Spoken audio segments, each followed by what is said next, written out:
Hello and welcome everyone. This is the Collegiate Chess League Spring 2026 season, Division 1, Week 4. This is UT Dallas versus University of Missouri, Columbia. We've got the Dallas team from Texas versus the Missouri team from Missouri, of course. And Dallas actually beat SLU, so another Missouri school, just last week. And I believe Mizzou just lost yesterday to UT Rio Grande Valley. So there's a bit of a rivalry between these schools. And they're both very strong. Missouri's actually number 1 seed, so I think they're a little upset that they didn't win last night. And they're also upset from their performance last year. They didn't do very well in the playoffs, so they didn't make the finals match, whereas UT Dallas did make the finals match and they lost very narrowly to St. Louis University. So Dallas has already gotten their revenge against SLU earlier this season, and it's now up to Dallas to prove that they're actually the team to beat this season, looking to make their way back to the finals this season. But right now, they've got their match up against Mizzou, the number 1 seed. But obviously, as we saw yesterday, Texas has shown that Mizzou is a beatable team. So I believe we've got the games about to begin here. And I see some moves. So let me share with you guys these games.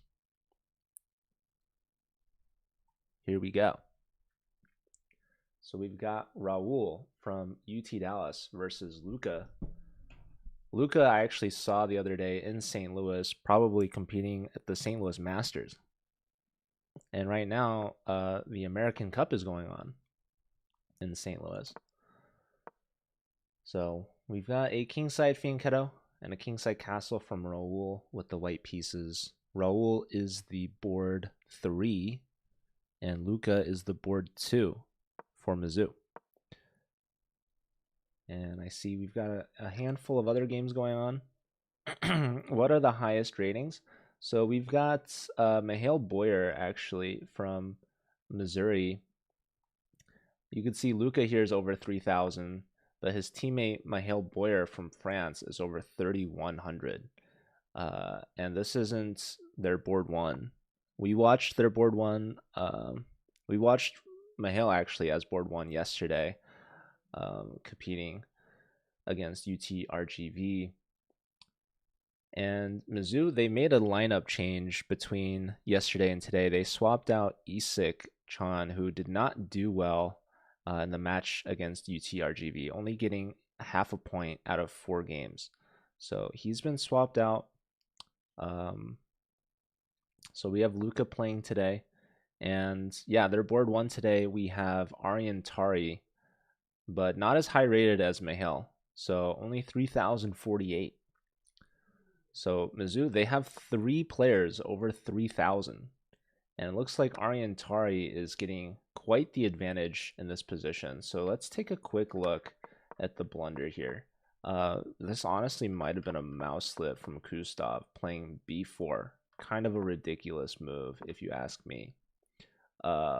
Because this square is controlled by both pawn and bishop. So hopefully that wasn't a mouse slip, but who knows?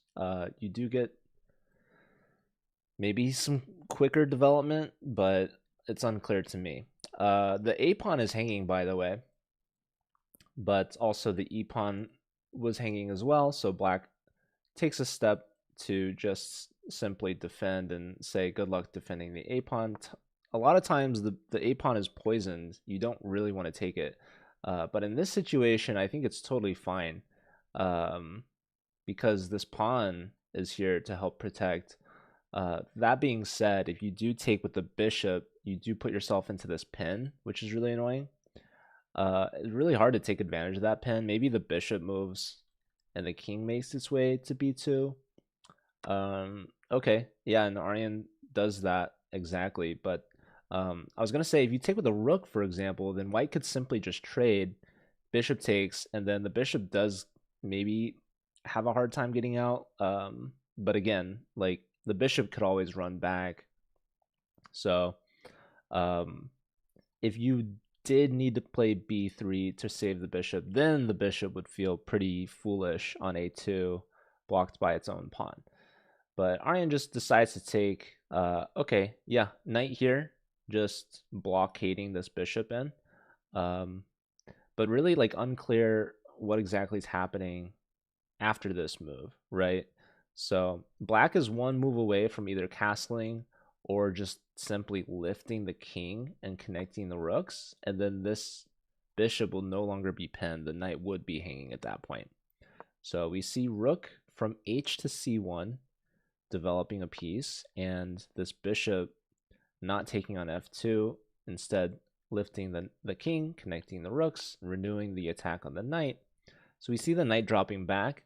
Black could give up the bishop pair to damage the pawn structure, but Aryantari might just keep the material on the board. This knight's not really going anywhere. We see the bishop finally stepping back and boxing out the knight. And the king steps back to b1. Kind of a weird setup here for white. And now Aryan does decide to trade down. This is a check, which is really annoying. Yeah, you have to give up an exchange there, and we see resignation. So yeah, very, very strange moves here from Kustav, honestly. Maybe b4 was a mouse. I really couldn't explain that one. Okay, let's check back in with Mihail Boyer. What's up, Dan? Good to see you. What's up, Shadow? Shout out to Zoomja and Jenny as well, tuning in. Appreciate everyone. This week we do have the shared chat, so if you are from ChessCom community, I won't be ignoring you as much. Only slightly, maybe a little bit still, maybe entirely, to be determined. Also, yeah, shout out to anyone else that's listening. Maybe we've got Greg in the chat, our favorite. Honestly, he should be in the commentary booth. He was commentating on the Atomic Championship just the other day. So I was grateful to be able to tune in and see Greg doing a great job with alongside Benjamin Bach, of course, one of our favorite CCL alum. Competed for that St. Louis University team, many championships under his belt, obviously, as a player and as a captain, but now he's graduated. We will be watching St. Louis University compete later today, actually, in about 2 hours. So we watched UTRGV versus Mizzou yesterday, and now we're watching UT Dallas versus Mizzou, and then later we'll be watching St. Louis University take on UTRGV. So lots of chess to be played today, actually. That's not going to be the match directly after this.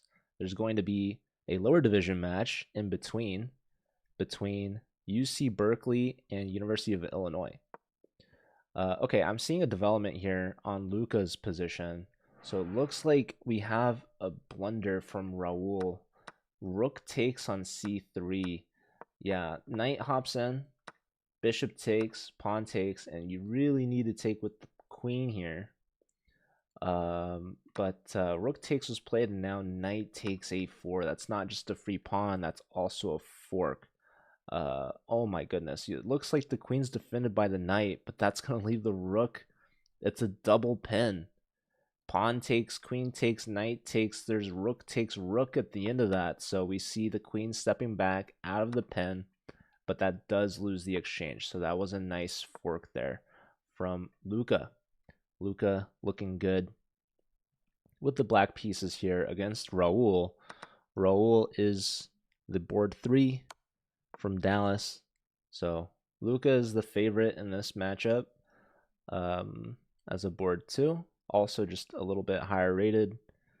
There's actually not that many Dallas players that are over 3,000. I don't know if any of them are, to be honest, but we can't ignore Gergely Cantor for too long. We've watched Cantor play before, and wow, this is a great result from Amilal, the international master in the matchup, 2,800, the lowest rated player in this matchup, actually, and gets a draw against the top board from UT Dallas. So that is actually a great result for the Mizzou team.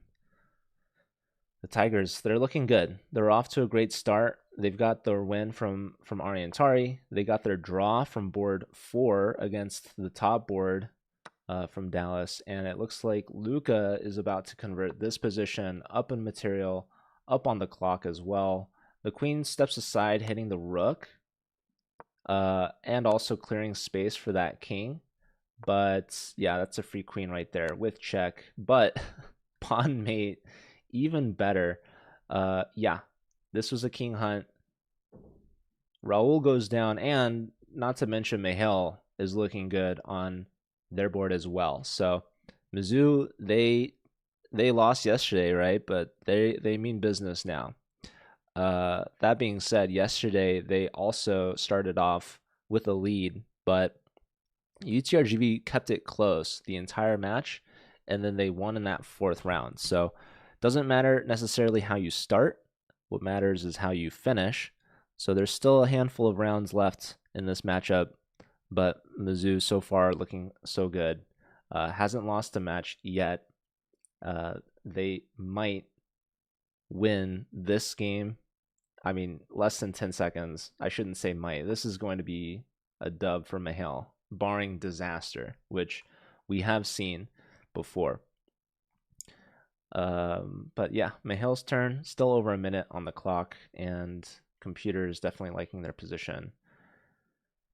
But material is technically even. So why is white so good? There's this really strong knight in the center. Both rooks really well placed.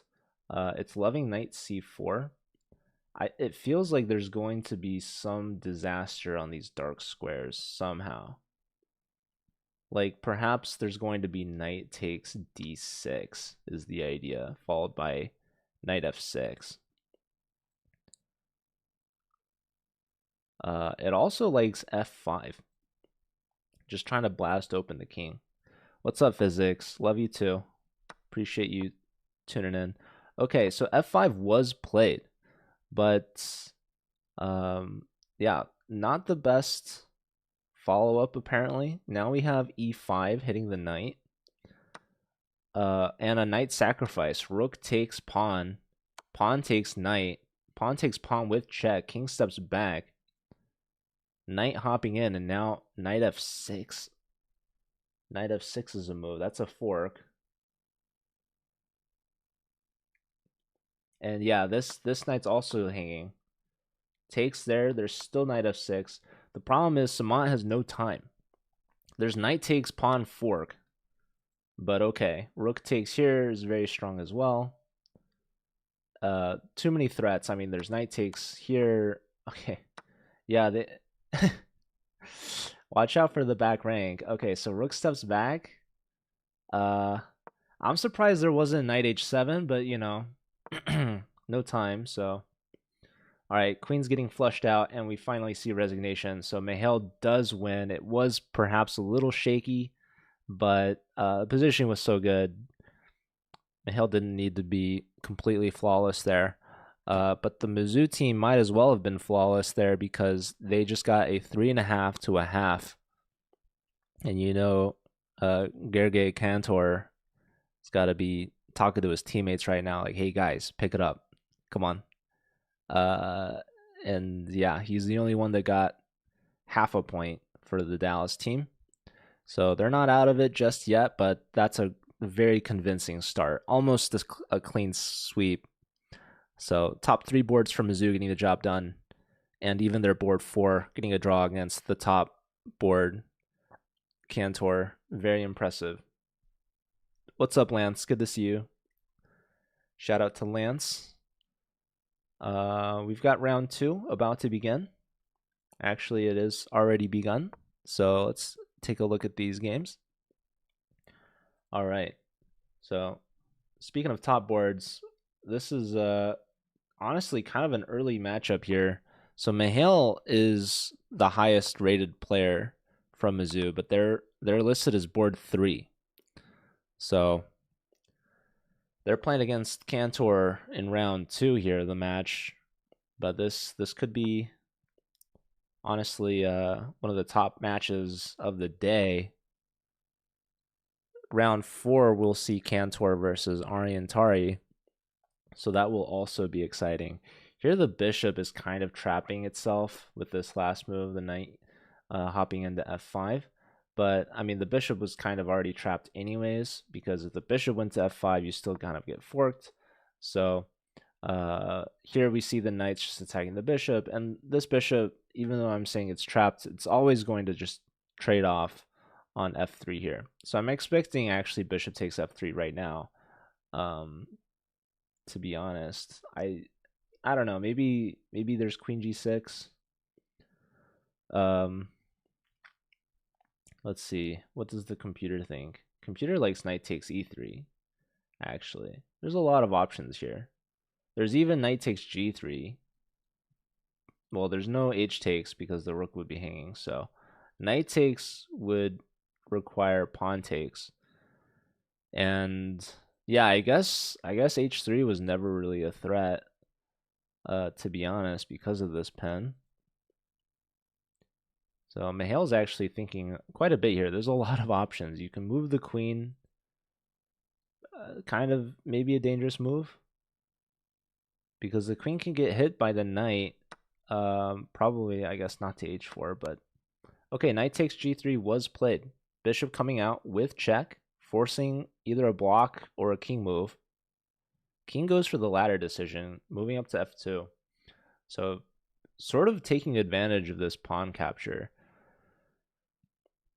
You don't typically like to take away from the center, and it also kind of weakens the bishop, which was undefended, although couldn't really be taken advantage of.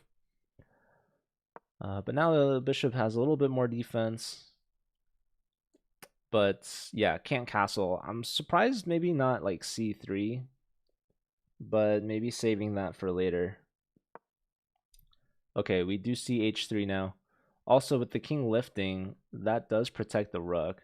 So yeah, bishop steps back, maintaining the pen, but now we see the pawn push, the bishop all the way back. So the bishop's on this diagonal. If we had pushed c3, this d pawn would be weak, but I don't see why maybe d4 isn't such a bad idea, c3 and d4. But okay, rook f1, king's probably gonna tuck back.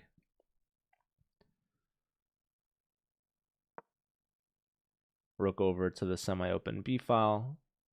Makes sense to me. Computer gives it a question mark, funnily enough. I guess it's because a7 is hanging with the tempo. Silly me, you know. But yeah, Mihail 3100. They don't seem to care. So yeah, could I explain that move? Not really. No. Bishop takes, like, I feel like the worst thing black could do is trade off bishops, give a check. Yeah, I wonder if Cantor is gonna take it. I mean, why not? That's what the computer wants. Makes sense to me. What's up, Complete? Good to see you. Used to be on UTRGV. Okay, very cool. Yeah, UT Dallas is playing right now against Mizzou, but we'll be watching UTRGV in about 2 hours. So if you want to stick around, we actually watched UTRGV beat this Mizzou team yesterday, 9-7, very close match. So they did a great job, and they've got another tough team from Missouri later today. UTRGV is actually playing Texas Tech right now. If you're interested in finding those players.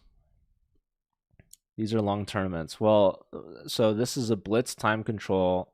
The players only play 4 games in a match. So at 5+2 time, it's about an hour for the whole match, roughly. So it's not really that long, but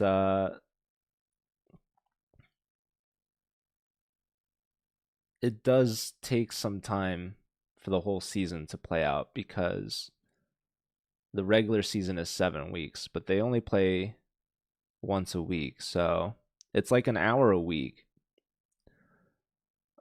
That being said, these teams are rescheduling their matches. So sometimes they do play back to back, or they do play twice in one weekend. Or in this case, I think Mizzou, or maybe it's UTRGV, maybe they played 3 times this week. Okay, computer did not like B4. It is kind of an ugly move, to be honest. But the B pawn was hanging, so I guess that makes some sense. Maybe C5 is a good move here. Yep, and that's exactly what's played. The idea is you've got doubled pawns. Might as well get one of them off the board just to ruin White's pawn structure, and that's going to help open up some lines for Black's rooks. So even though Black gave up a pawn with tempo seemingly, it does help activate the rooks. So they do have some play here, some activity, which is nice. Here in this position, like I was thinking about moving the C pawn, but putting the queen on E2 kind of makes it hard to push the C pawn because you're just going to lose your D pawn. So if White had an extra move, they would love to have a rook on the D file. Because after C5, then they could play C4 and B5, creating some pass pawns. I mean, just keeping the rooks out of play. That being said, the one benefit of having double pawns is that now you have 2 of them. So if they try to pass this first trade, you can always try to get the second trade and get sort of the same effect. But yeah, here we don't have any C pawn pushes because the D pawn will be hanging. So White decides to trade on the C file. Bishop takes, lined up opposite this king. But yeah, this is a happy rook here, and this is an isolated pawn. This bishop's not only lined up with the king, but also hitting this pawn. So that pawn is feeling a little lonely right now, kind of left out a little bit. So Black has an option now to try and trade.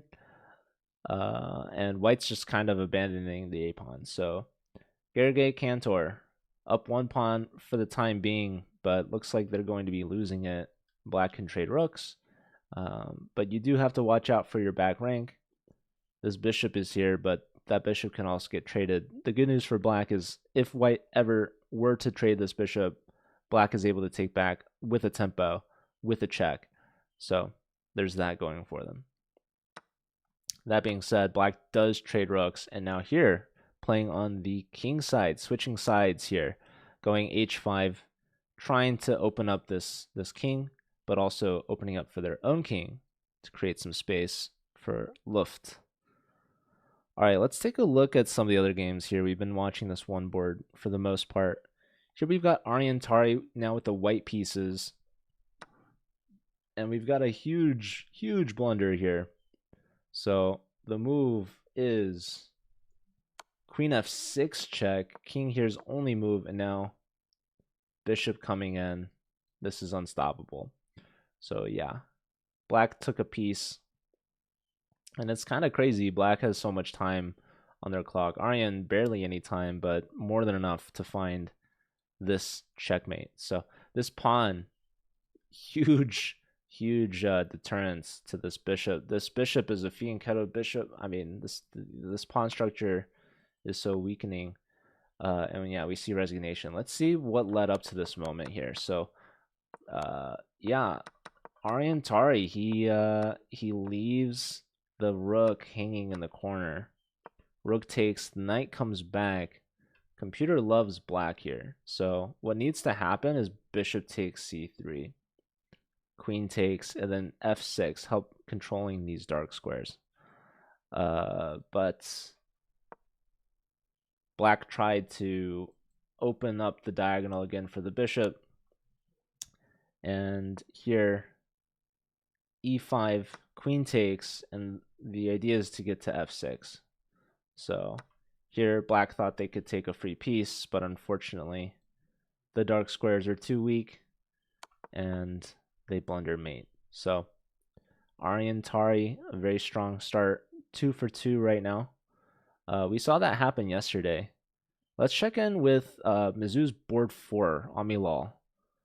So it doesn't look good for them. Samant from UT Dallas with the white pieces, trying to get their team back after being down 3 points after 1 round.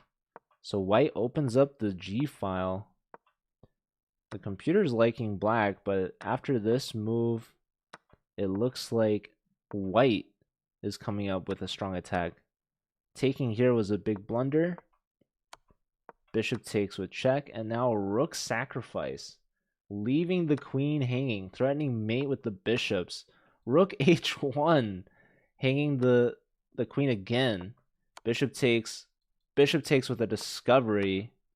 Queen trade, free bishop, and yeah, just up a piece for white, hitting the rook. I mean, this is incredible play. But we can't leave just yet. Black says, I've got some passed pawns of my own. There goes one pawn. Yeah, Samant with white completely winning, but down to just 13 seconds. Rook is going to come in. Oh, but this pawn is running. This knight's here, but there's a second pawn on the way. Gustav and Luca, they're in a rook and pawn endgame that is swinging back and forth as well. So black is going to continue threatening checkmate, and they might just bail out with a draw here. Do they go for repetition or do they go for more? This pawn is awfully close to promoting as well. So we go for the draw. Repetition between Luca and Gustav. So Gustav gets on the board. Luca gets a half a point. Mizzou maintaining a lead here. A 3-point lead. There's still Mihail and Cantor are playing. This is looking like it'll be a draw, but Mihail is up a pawn. So yeah, Cantor was up a pawn and now down a pawn, and now, oh, he just walked into a huge fork. Oh my goodness, Mihail trying to hold on to the bishop there and gets absolutely forked here, and apparently, I don't know, save the bishop or go here or something, but yeah, walked right into it. Okay. So that's really good news for UT Dallas. Cantor getting their first win of the match, trying to keep the Dallas team in it, and Samant's turn now to get some points. We see the rook take with check, and now the rook gets behind the pawn, and that's resignation. So Samant, the board 2 from UT Dallas. So the top 2 boards getting some points for Dallas. And there was a game that I missed. Aryan Tari, yeah. Aryan's up to 2 now. So, okay. After round 1, Dallas was down by 3. After round 2, Dallas is now only down by 2. So they're clawing their way back. They won that round 2.5 to 1.5. But Mizzou's still maintaining a 2-point lead. But it's now doable. So this round 3 is going to be huge for both teams. Mizzou is going to look to try and put away this Dallas team by adding on to their lead. In fact, they could win it with a round to spare. They need 3 points to get to 8. They need 3.5 to win. So if they could match what they did in round 1, then this match will be over. They'll still play round 4. But I have a feeling Dallas isn't going to go down without a fight. They're going to keep it close. They're going to try their best to bring it back. So Dallas was... Actually, it wasn't Dallas. UTRGV was down against Mizzou by 1 point going into the 4th round. And then they lost in the 4th round. So anything is still possible. But this round will determine a lot. So right now, we've got Gustav versus Mihail. Mihail just had a big blunder in time pressure against Cantor. Here we have Aditya Samant, who just won in the previous round. So now they're playing up against Aryan Tari, who's been a perfect 2 for 2 today. The only player out of both of these teams that are 2 for 2. And yeah, we saw Aryan actually start yesterday's match 2 for 2, and Aryan did, I think, really well. But it wasn't enough for that Mizzou team. So yeah, we've got Luca subbed in playing today. Both pieces were under attack here. This bishop saves itself, so that keeps the H file closed. Also keeps this light square bishop around, very important defender of the king, and keeps the threat on the knight alive. So this knight's going to have to find a new home. Tari's had a good last month of results, OTB. Very nice. Yeah, he's a strong player. And he's this Mizzou team's board 1. Let's check in with Dallas's board 1. Gergely Cantor. So it looks like Luca maybe misplaying the opening. Wow. Bishop hitting the queen. Queen takes, knight takes. Wow, this is really beautiful stuff from Cantor. Bishop coming in, distracting the queen, really attracting the queen to the c file where we have knight takes, winning a pawn, utilizing the rook on the c file, and getting that piece back with check. Really nice sequence there from Cantor. Now the queen stepping in, trying to straighten out our pawns a little bit. Also just trying to trade queens off the board. So if you trade queens, pawn takes, this is a great advantage for white. So it's really hard for Luca to find anything else, really. You could try keeping the queens on one of these squares. Yeah, queen steps back to d8, but look at all this space that white's taken now, and we could see maybe the other knights coming in. Computer loves the move d5 even. Okay, knight g5. This was on my radar. It's like I didn't quite have a plan with this move. Maybe the knight's going to e4.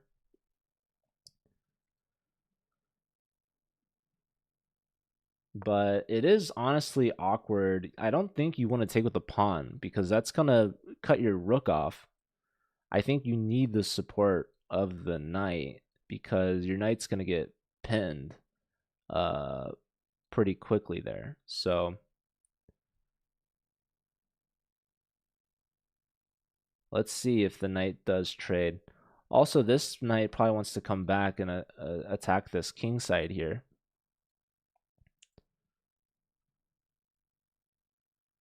Actually, the pin might be bad because there's going to be knight takes and there's going to be this knight check discovery.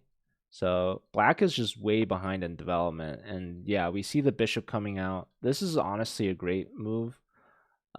Just helping the rook open up, but also dislodging the queen's defense of the knight. That being said, knight takes is super strong. Black couldn't take back because the knight will be taken, or I guess queen takes pawn with check, and that defends the knight as well. So the queen has to take this knight instead, renewing the threat on the knight. So the knight's probably going to move. Or we could play d5. Well, d5, I guess not. I mean, I don't know.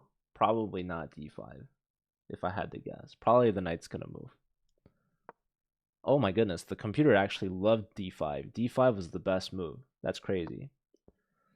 Probably Cantor was pausing to think about it, but decided not to. So, okay, here, interestingly, there's queen takes. No, sorry, bishop takes, but then we trade queens. Then that'd be a free bishop, so never mind. But Cantor does save the a-pawn, though, so that's interesting. Okay, rook lifts, threatening rook d5.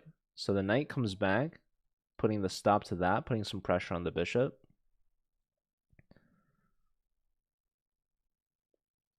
So yeah, very very fun game so far from Cantor. Really liked that bishop c7, knight takes d5 maneuver there. That was really sweet.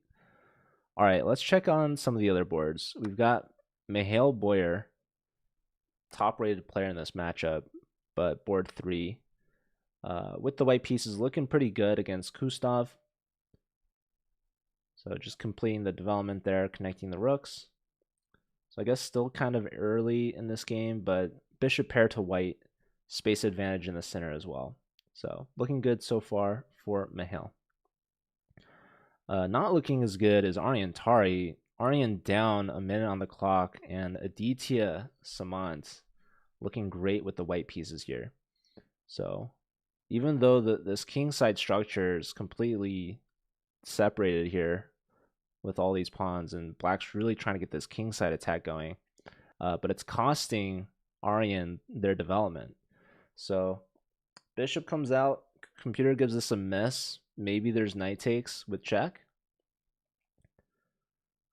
Just snagging the bishop pair. Maybe there's c5. I don't know.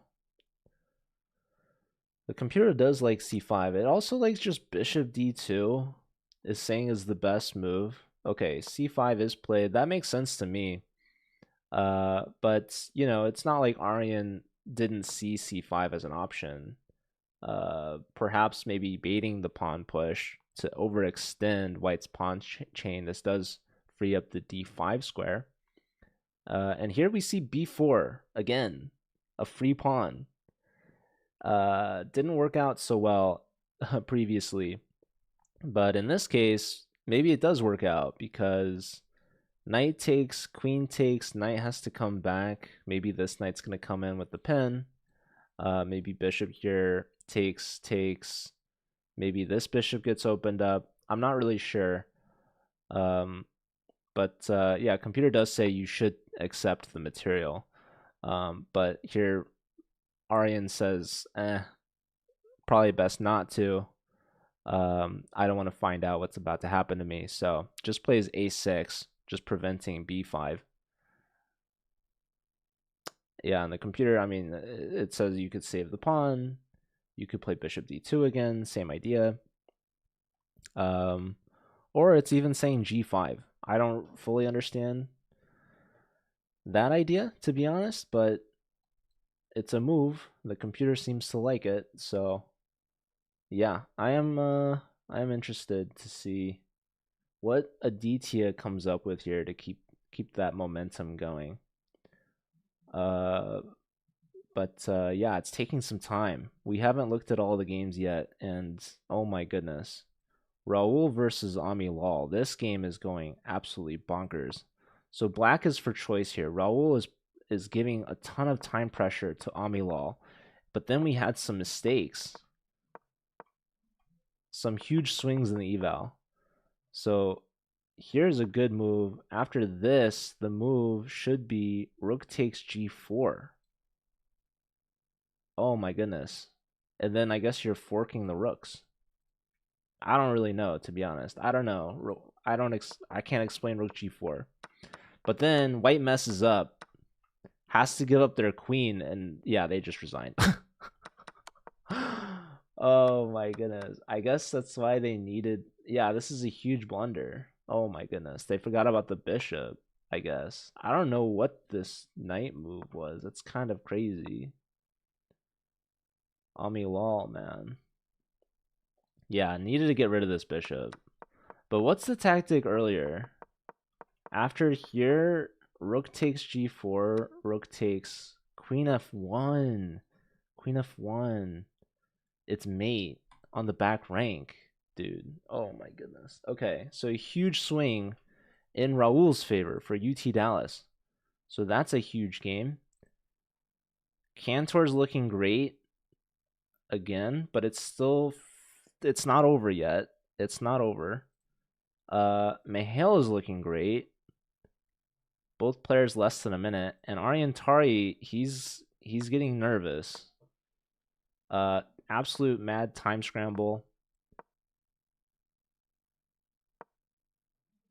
Okay, the rook is hit, the bishop's hit, the queen is hit. Everything's hit. You could trade queens and then take the rook. Probably. Pawn push. Takes... Oh, both bishops are hanging. Ariantari missed this. Surely. So the bishop hits the rook, but you could just take both bishops. You could have also probably saved your bishop or your rook. It doesn't matter. Aryan's going to lose this game. But let me give a point to Raul. Raul taking down Amilal. Very important for Dallas. Targeting the Mizzou board 4. But yeah, Samant beating Aryan would also be huge. That would tie the game. And then Cantor is beating Luka and Mihail is beating Kustov. So this match might be even going into round 4, which is exactly not what Mizzou wanted. But it's also exactly what Dallas wanted. So it's all about who wants it more. And I love this maneuver here. White picking up the pawn and defending the bishop. This bishop hunkering down the fort. So now the king is defending the bishop, but this rook is getting active. There's no check just yet. Rook steps up. Gets the trade there. Okay, Aryan's going to lose this endgame. But, okay, looking to give up this pawn. Looking to snag this pawn. Black's just saying, hey, I'm going to make an outside pass pawn. King takes here. Bishop takes here. There's another pawn entering the equation, but this bishop check is huge. The king is there. Wow, pawn push. Black gets the pass pawn, but the king is just in time there. But the king's going to take this pawn. Ariantari is not giving up without a fight. Can they get a draw? Can they? This is the wrong colored pawn, by the way, because it's promoting on a dark square. Oh, but okay, he resigns at this point. Okay, that's fair. So, okay. Aditya Samant gets a second point, and that's tying the match up 5-5. But Mihail throws their advantage. Mihail was looking to win against Kustov, and that would have kept the match tied. But it's UT Dallas looking to push the advantage. Yeah, Cantor. I mean, look at this. Look at that, guys. Doesn't that look pretty nice? Knight here's a stalemate, by the way. Okay, now knight check. Rook here is mate, or rook here is mate. There you have it. Okay, so with that, Cantor improves to 2.5 out of 3. And in this game, it's Dallas with a lead. Mizzou was winning in this game. White was much better. But then Black turned it around. So let me bring us back and see what on earth happened. So the bishop pair is doing absolute work here. We've got 2 outside passed pawns. We trade a rook. We trade off the queens. And there goes 1 pawn. And Black is running with their pawns. Oh my word. Yeah, allowing knight takes b4 was a huge mistake by White. So now it's just a draw. It's dead even. They trade off into an opposite color bishops, and they get a draw. And with that, it's Dallas taking a lead. Holy smokes, folks. Mizzou, they start strong, but they have not been able to close. They cannot finish. So Mihail gets a draw against Kustov. A major comeback for the Dallas board 4, which is enough to give Dallas their first lead of the match, and at the most critical time of the match between rounds 3 heading into round 4. Hey Sumya, that's very cool. Kustov's from your city, Kolkata. Very nice. So I take it you're probably rooting for them. All right, now we've got the big matchup here. This is an Italian from Ariantari playing against board number 1 from Dallas, Gergely Cantor. This is my favorite opening of all time, the Joko piano and the Italian. So really, really nice game for me to watch personally with knight c3. A lot of the mainline moves is just playing pawn to c3. I like bringing the bishop out to pin the knight. But sometimes you could see just h6, g5 from black, and the bishop isn't so good on g3. So I'm really curious to see what Tari does. Do we go for the pin, or do we go for bishop e3 is another great alternative, looking to trade bishops and open that f-file for the rook once we get castled. Aryan's taking a bit more of a passive approach, playing a3 and h3. A lot of times you don't want your bishop to get trapped by knight a5. So the bishop now has a home. And we see exactly this, bishop e3, not going for the pin, and perhaps allowing black to expand on the king side. Although black is already castled, so okay, black declines the pin, or the trade, I should say. And this is a common low-level trap. If you trade knights, you're actually just getting forked by the pawn. So if you want to get rid of this knight, you have to take it with the bishop. Otherwise, you're probably going to move this knight and then try to play for c3. If you bring the knight here, you could see the knight get kicked by black's c-pawn, but Tari just decides to trade the bishop. Now brings both knights back, looking for d4, and the common idea here is to play d5. And this opens up the e-file, it opens up the center. This is not really a pawn that you can take, so white just castles. And now the bishop gets hit, bishop tucks all the way back in the corner, bishop fianchettos. Now maybe you could take this pawn, but once this knight moves, there's going to be a discovery from the queen. So the question would be, where does the knight move? And honestly, I don't know. But it looks to me like white's not taking the pawn. The computer also didn't like taking it, to be fair. And yeah, just queen developing, connecting the rooks, but black does the same, and aggressively so. I'm really liking the bishop pair for black, and I think Cantor's got to be pretty pleased with how this opening's turned out so far. So yeah, kind of a tricky situation for Tari to be in. If you move this knight, for example, you're conceding this square for black's knight, opening up as well, just really attacking all these light squares. So Tari says, I've had enough. Let's get the queens off the board, shall we? You take me, I take you, kind of thing. And then maybe the knight's coming back with a tempo. Queen's also hitting this knight for the second time, so kind of a forcing move. And we do see the queen's trade. This knight drops back, and yeah, that helps open up some control for the e4 square. We're not going to see a knight hopping there unless this knight goes to g3.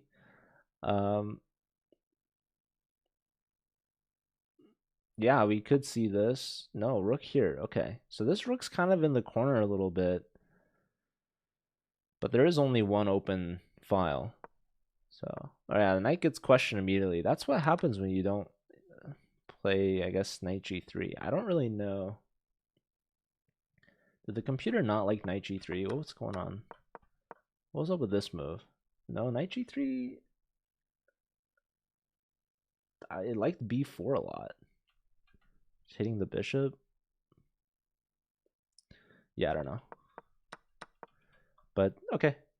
Cantor gives up the fianchetto light square bishop just to damage the pawn structure. Knight here. Keeping this knight honest. If we ever go here, we're going to go here.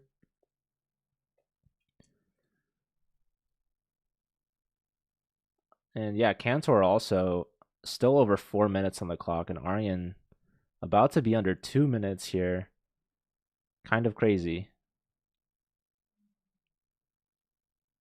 And yeah, these rooks are about to get in the game for Cantor.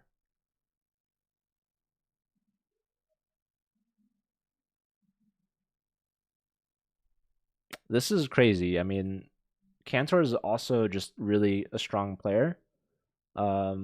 Maybe Aryan's last game, maybe shaking his confidence a little bit because Aryan's just not moving.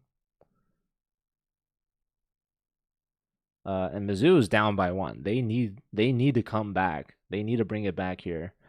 Let's take a look at the other boards while we wait for Tari to find a move. we've got the board 4s. Amilal is absolutely taking it to Kustav right now. Let's see how this one got played out. So Amilal's got the black pieces. Kustav with the white. Brings the bishop back. White's taking a lot of space on that king side. And here we have a trade. Queen stepping up, threatening checkmate. That's always pretty strong. So f3 there. Technically a free pawn, but the bishop is hit. So king steps up to defend the pawn. Knight gets hit. Rook hits the queen. Intermezzo. Knight steps in. And here we have a strong check.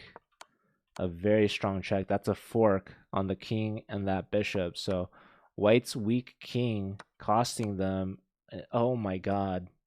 Look at that. Beautiful queen sacrifice to get the fork. So 2 exchanges in favor for black. And we see the rooks infiltrating. And that's a fork. And that's probably going to be resigns. Yeah, there it is. Holy smokes. What a game from Amilal. So that right there ties the match already between these two teams.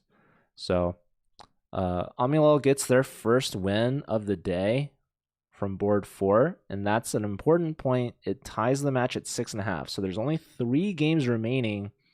If the two teams tie this match 8-8, they will be going to round 5 overtime. And oh my god, Aryan Tari thought for so long, and it must have lured Cantor into a false sense of security, because here we have a major mistake from Cantor playing h5.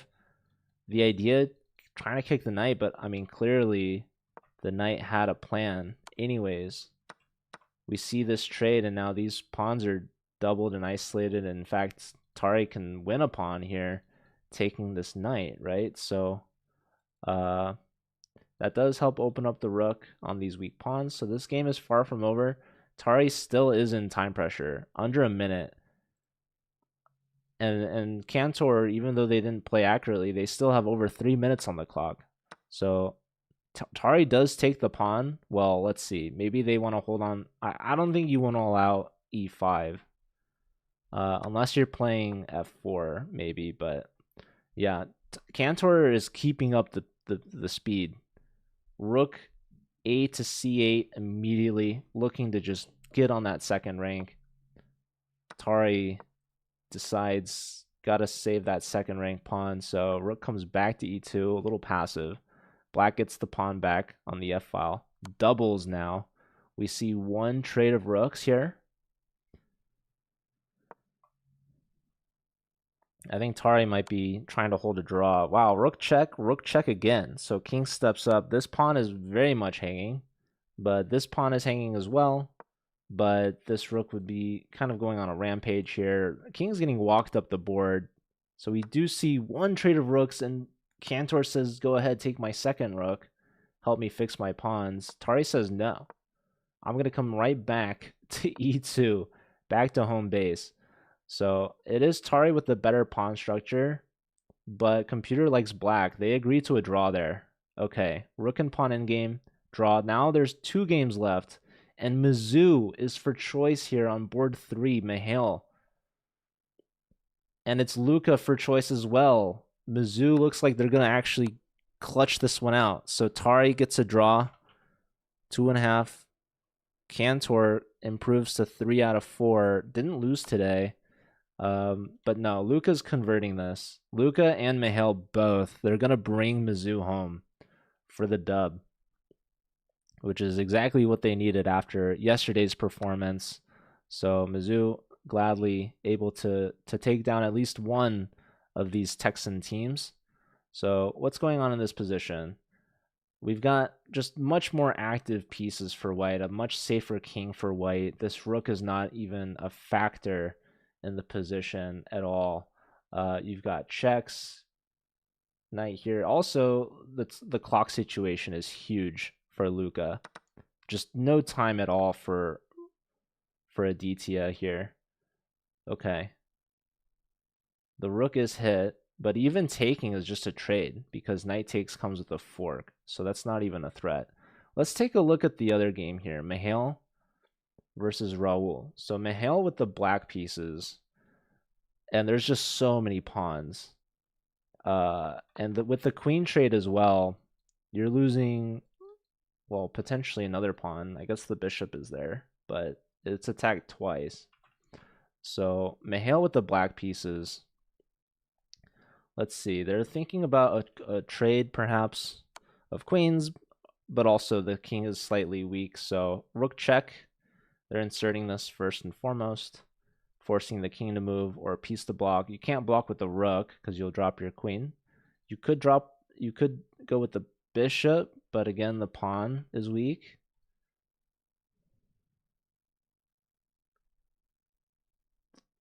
Yeah, both players less than a minute. And yeah, I mean, white is up a piece, but they're just down so many pawns. Let's keep an eye on this game here. I think this game might finish first. Because just Aditya has such little time, less than 10 seconds. Luca needs to find a way to bring the king over to b7. So the king is starting the march. This king is going to try to box out this king. So that is honestly a little annoying. I wonder if you can zugzwang them. Okay, didn't go for this. Okay, Mihail did win, actually, so I was wrong. This game finished first. So we do see the queen trade. And now, not taking the pawn, but just pushing. And yeah, rook here. This pawn is promoting. So GG to Mihail. Very important win on board 3. That's going to give Mizzou their lead back. Now, any points here from Mizzou, a draw or a win, will clinch the match. But white will want to push for a win, mainly for the win of the match, but also because every point matters. So the final score is important. Oh my god. Oh my god. Okay, the good news for Mizzou is that a draw is still winning.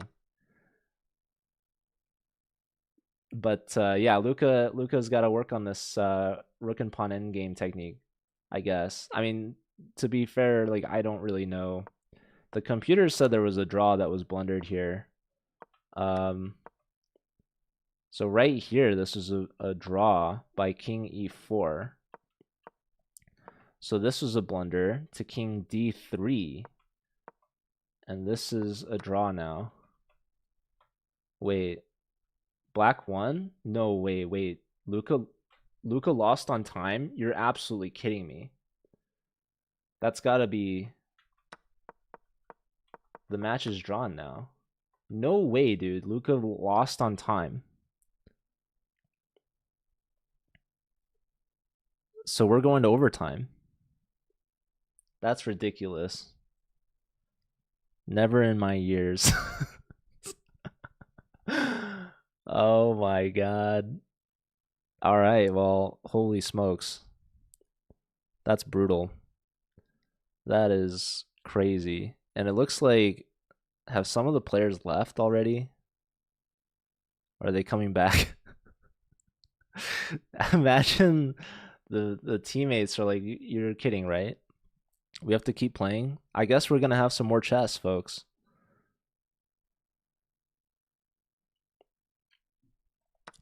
Yeah, somehow Luca threw this. So even a draw would have clinched the match. Does Colombia? Yeah. We've had Colombia competing before. They've been on broadcast as well.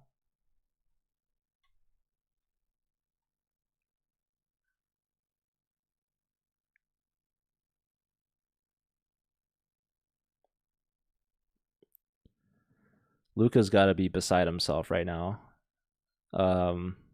So yeah. Dallas though, I mean, major credit to them staying alive, getting some major points back in that third round just for the opportunity to keep it together in the round 4.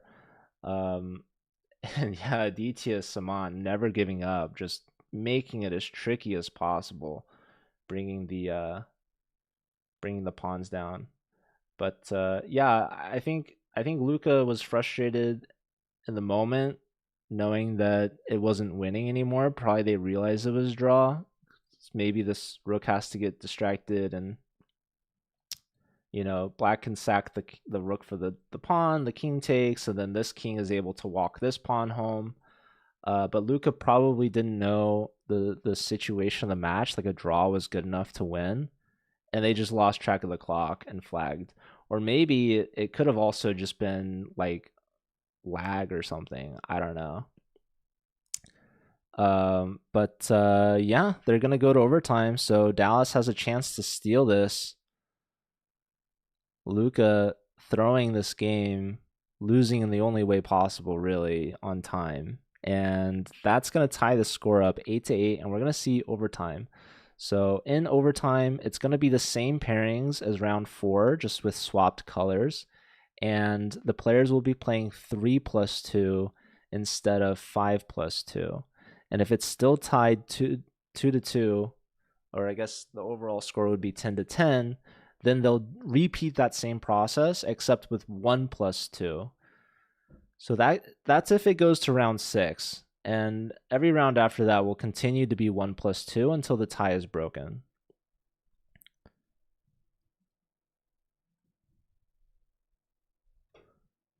All right, so it looks like all of the players have returned, and we've got the next round starting up. So, oh boy, we've got overtime, folks. We've got extra chess to be had here. The tie needs to get settled. So, we're ready. We'll see if these players were ready.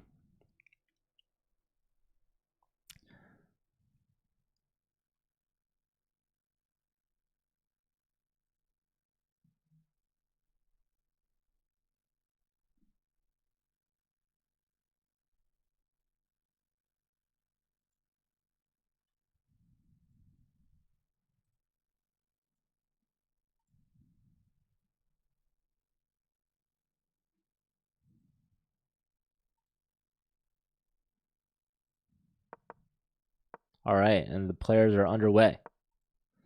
So, we've got the rematch. These are the top boards. These players, they agreed to a draw, but maybe they would have played on had they known their teams were so close.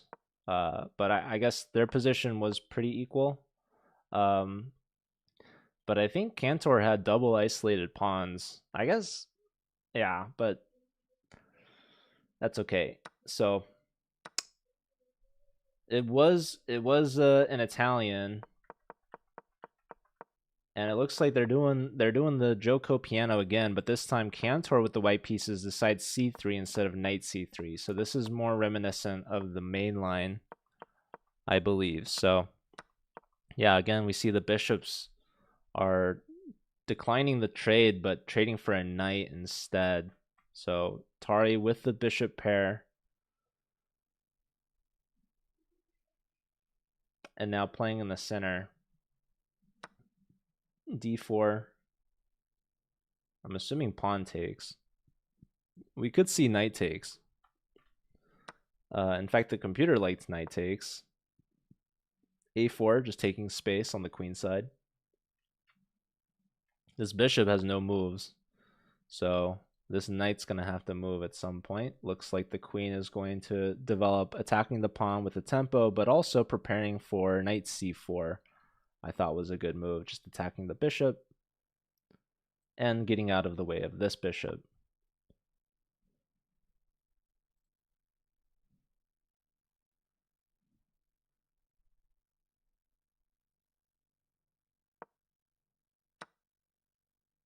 Okay, we see the bishop trading for the knight back, so both sides are left with the dark squared bishop. Black has connected the rooks.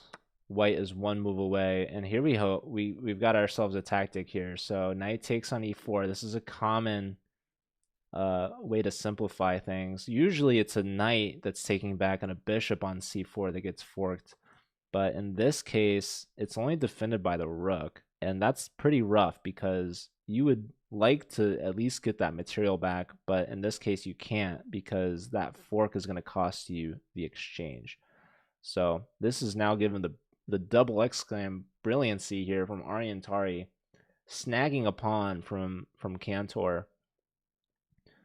So yeah, this is a nice move here. So knight c4 apparently was not the move to be played here. It was knight f1. The knight needed to reroute in another direction to get this bishop out of the game. So yeah, bishop e3. Cantor says, I can't think about it too long. I just got to keep going. It's just a pawn, right? And it's still a blitz game, and it's not even 5+2 anymore. It's 3+2. So Cantor doesn't give up too much time, just says, nice find, props to you. Tipping my cap, but I got to move on. Short-term memory here for these competitors. And yeah, we saw Ariantari take a massive time think in that last game. Can't afford to do that here because there's 2 less minutes on the clock. But doing really well so far to snag a pawn. So good start for Mizzou board 1. Let's take a look at Raul versus Mihail. So in this game, Mihail won in the previous round, but now Raul looking to get some revenge. Wow, a knight sacrifice here. So the queen discovering on the knight.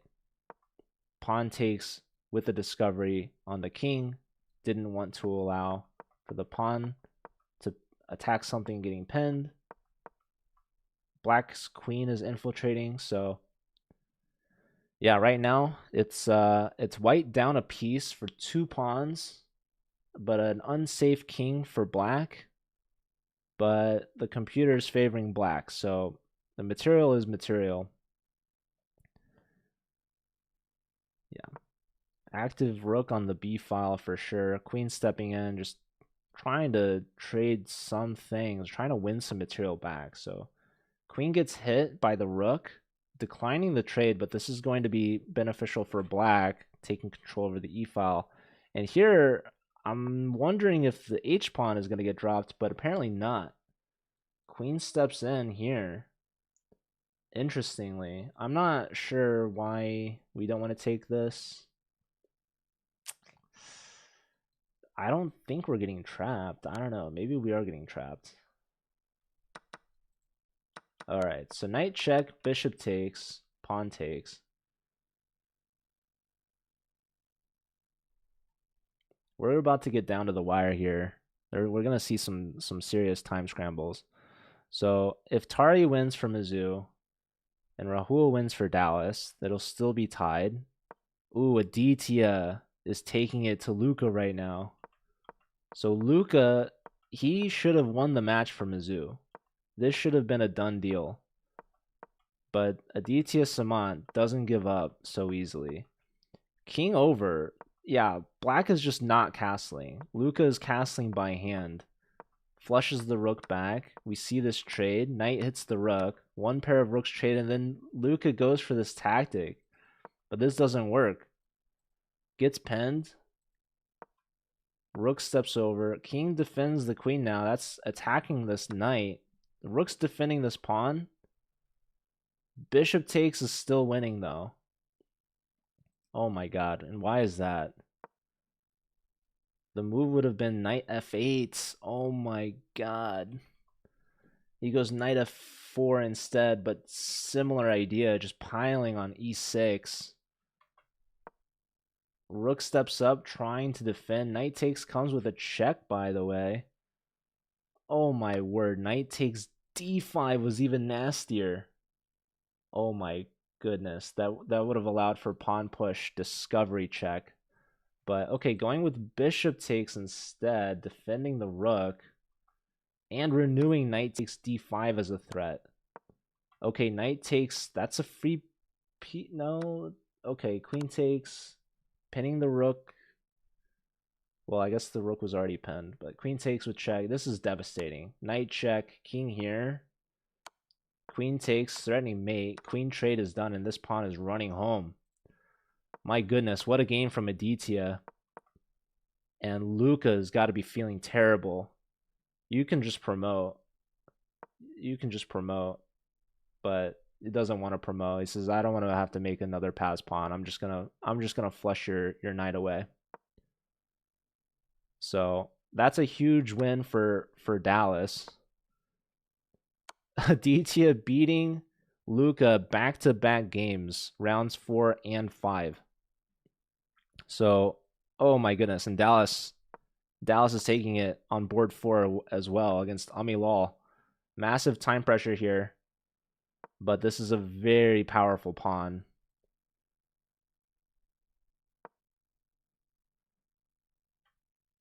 Aditya has 4 out of the 9 points. Can Kustov convert this? Mihail and Tari, they've got to pull their weight for the Mizzou team in overtime. Aryan Tari is in an absolute time scramble here. Still up a pawn, but it's a 3 versus 2 on the same side. This is going to be a draw. But Tari knows he's got to push it. And Mihail is also a complete draw against Raul here. Queen and pawn. But this is a very strong pawn for Mihail. Maybe going to have to settle for some perpetuals. But yeah, right now it's Dallas with the lead. And a significant lead here, also up a piece. So it'll be a miracle for White to find some sort of draw. Bishop here, that's going to be lights out. That's resigns. That's 2-point lead. Mizzou has to win out. Any draw wins for Dallas. Mizzou's going to lose this match. That's ridiculous. I can't believe it. Kustov gets a huge point on board 4. So that's 10-8 right now. Oh my god, Mihail's bringing it back. That pawn's promoting. There's no more checks. Don't go away just yet, folks. Mizzou might force another round. Black's finding a perpetual. Can you queen? There's a check. That's going to force the king away. But now you're not. Oh, and there's the force of trades. Beautiful move there from White. So that was Mihail. Basically a swindle. But can Aryan Tari swindle Gergely Cantor? He's got the extra pawn. Both sides, less than 15 seconds. Pawn check. If you go here, you get mated. So the king has to go here instead. Knight's coming in, also threatening mate. White has to bring the rook back. The rook comes back. Rook to b2. Knight moves, and now the g pawn is going to fall. Rook check. Rook takes with check. Why aren't you doing it? Move, Tari. Oh my god, Tari's going to tie it up. He's going to clutch it. Oh, he had a skewer. But he wants to push the pawn instead. This is also winning. Cantor's going to lose. Oh my goodness, ladies and gentlemen, Dallas to tie this match and then have a 2-point lead in overtime. Both remaining games were dead even. But then to clutch them both back-to-back on demand, Aryan Tari says, if I got to do it myself, I will. We're going to double OT. We're going to see 1+2 bullet between these two teams. This match ain't over yet. Holy smokes. Who wants it more? I mean, I thought it was Dallas at first. But Mizzou, they've got some fight left in them. This is anyone's game. We could be here for a while, but luckily the 1+2 games go by fast. Hello, Kukilo. Yeah, Luca's lost back-to-back games, but he's been given a third opportunity here. Can Luca get anything done?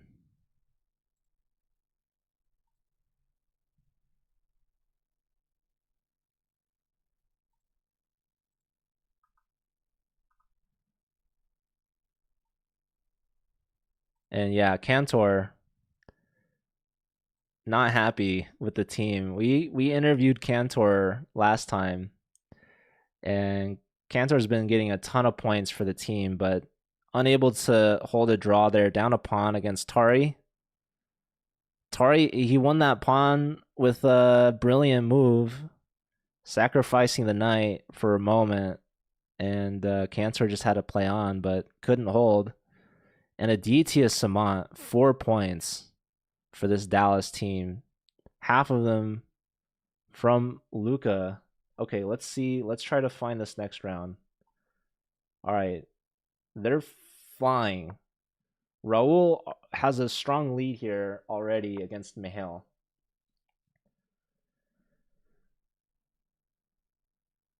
And Kustov also has a lead. Big space advantage for white here against Amilal. Amilal down to 30 seconds already. Maybe not used to the time control. This is bullet chess now. It's different. We're going to keep our eyes here maybe. Cantor versus Tari. These are like the two heavyweights, the two titans. Hello, Suspicious Cat. And yeah, I mean, Luka versus Aditya again, but Luka's got the white pieces this time. He did have a big lead in their first game, and Luka's got a huge lead on the clock here, 17 seconds to over a minute. But okay, Raul's looking good. Raul's looking good against Mihail. This rook is basically going to be trapped, it looks like. I don't know what's going on. Oh man, Tari's really low on time too. This is just absolute madness, just chaos. All 4 boards. There's no way I can cover all of them, so. Okay, Luka's getting a big lead. Luka's picking up an exchange. I'm surprised he didn't trade here, to be honest. But I guess he doesn't want to open up these lines for the black pieces. 2 seconds for Aditya. We see some trades. Who's going to get the win first? Mizzou's really pushing it here on this board 3. Or sorry, board 2. Okay, the rook is hit. Rook is declined here. Trade, trade. Don't throw it, Luka. And Cantor is beating Tari.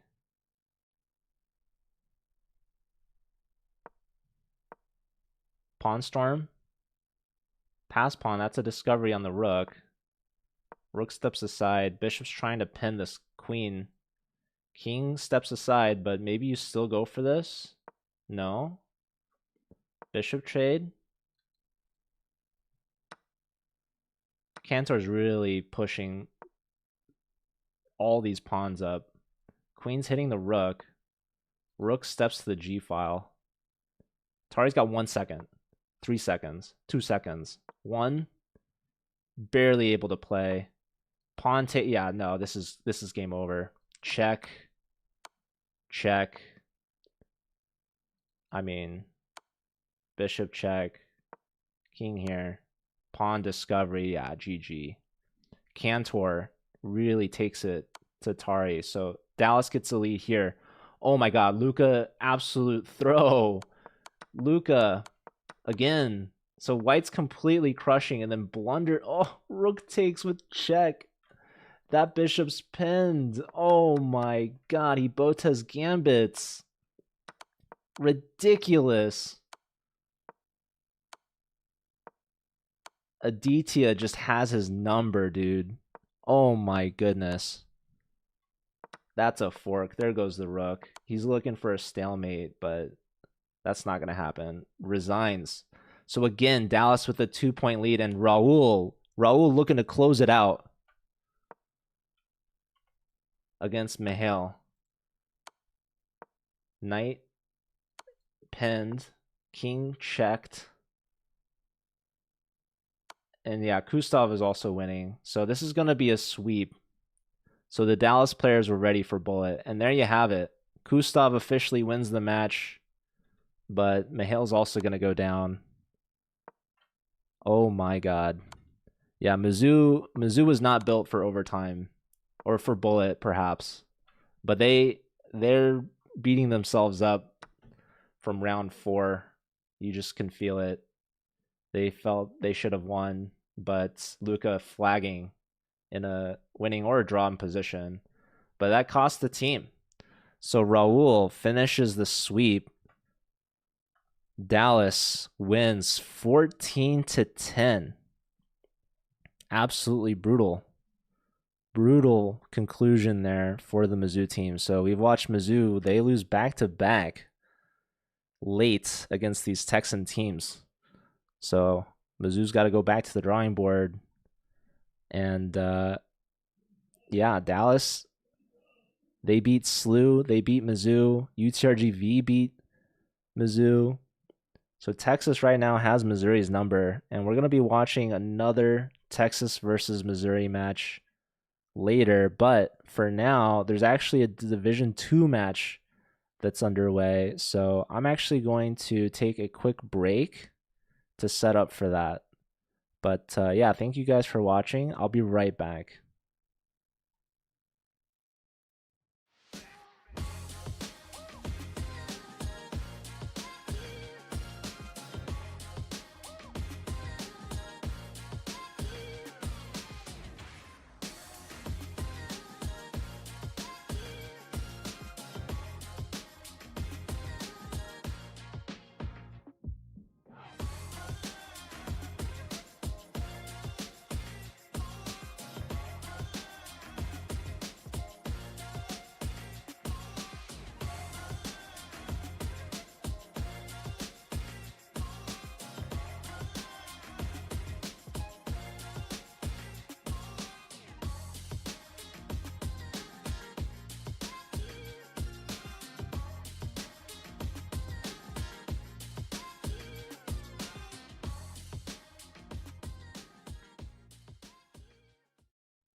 Hello, everyone. We're joined by the one and only top board from UT Dallas, our favorite, Gergely Cantor.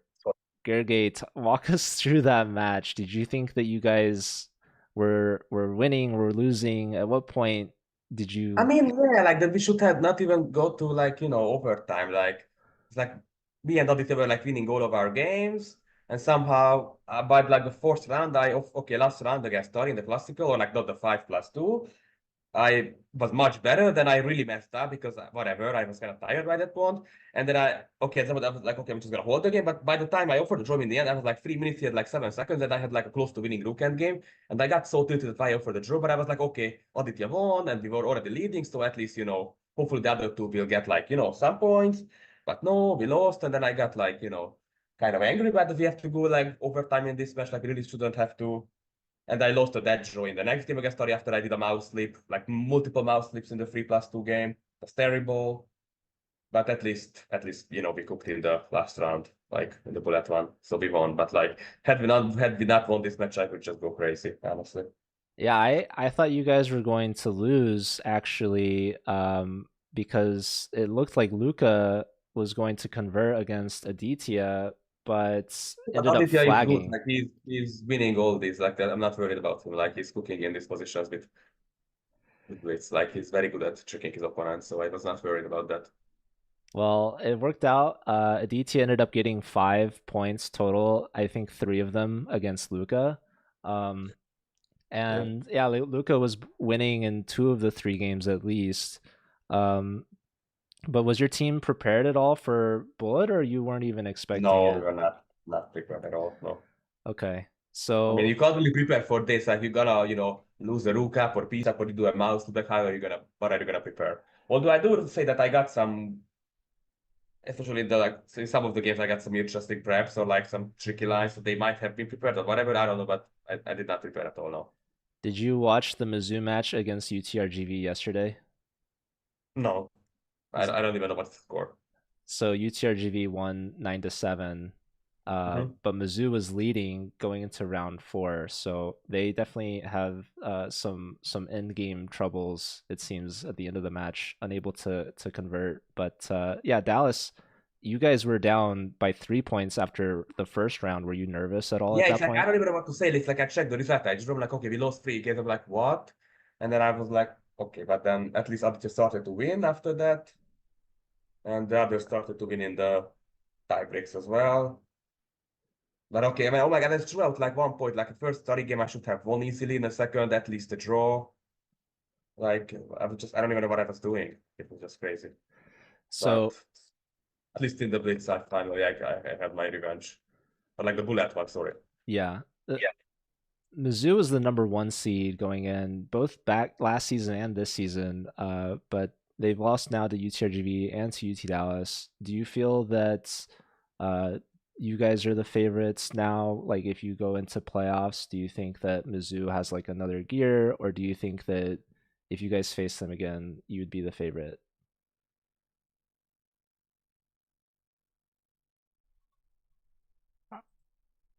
All right, we might have lost Cantor. At first, I thought he was like, well, we have another match that's going on right now, so we might want to switch over. I'll give Cantor maybe like another 10, 15 seconds to connect. But otherwise, major shout out to the Dallas team. They had their work cut out for them, down by 3 after first round, but they really brought it back. So all right.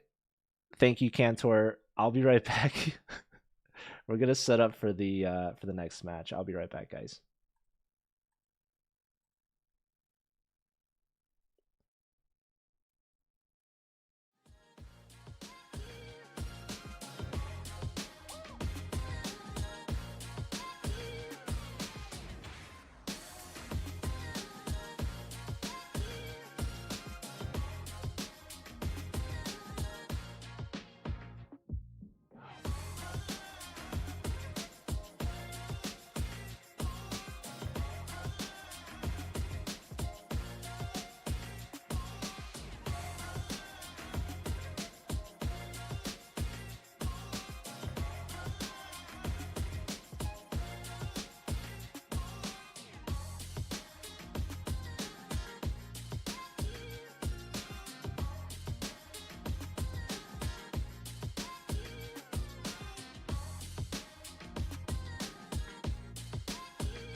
All right, and we are back with a Division Two matchup between UC Berkeley and University of Illinois Urbana-Champaign. So we are a little bit late to this match because we just watched the overtime, in fact, the double overtime of UT Dallas and Mizzou. So quite the exciting finish there. But that means we're a little bit late to this second matchup, but that's okay. I'm going to be looking up and updating those scores. Right now, from what I can tell, it is tied 2-2. So let me see what's going on.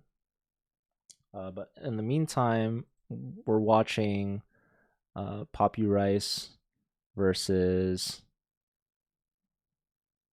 Usman. But I probably have the players in the wrong order. So yeah, Perpy Rice, that's Eric Zhang. So let me look here.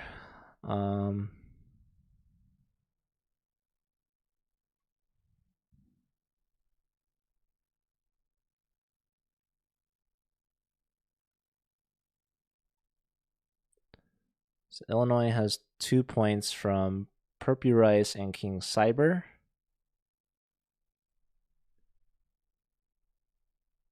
That's their top 2 boards. And Berkeley has 2 points from Top Dog and Chess Star. So let's see, who even is Chess Star? Chess Star is Aryan. So let's swap out Aryan.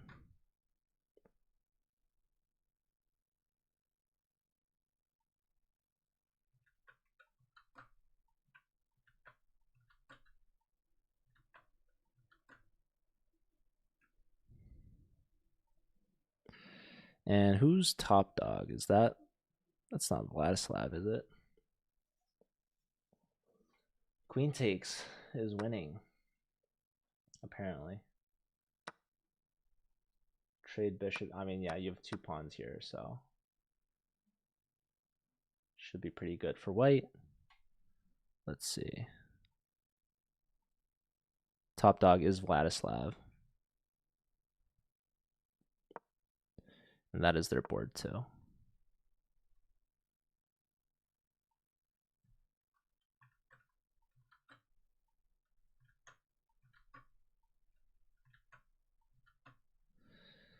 Okay. Alf House is their board 4.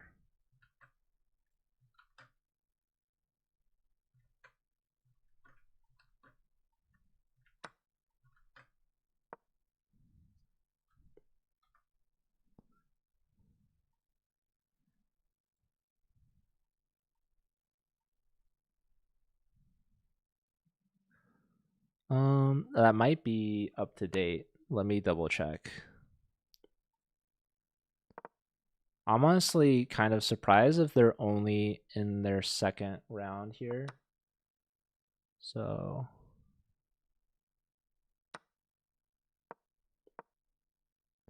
maybe we didn't miss much, but we do have another match after this as well. Let me check out if there's any other games I missed. Chess Star and Piano Pro drew.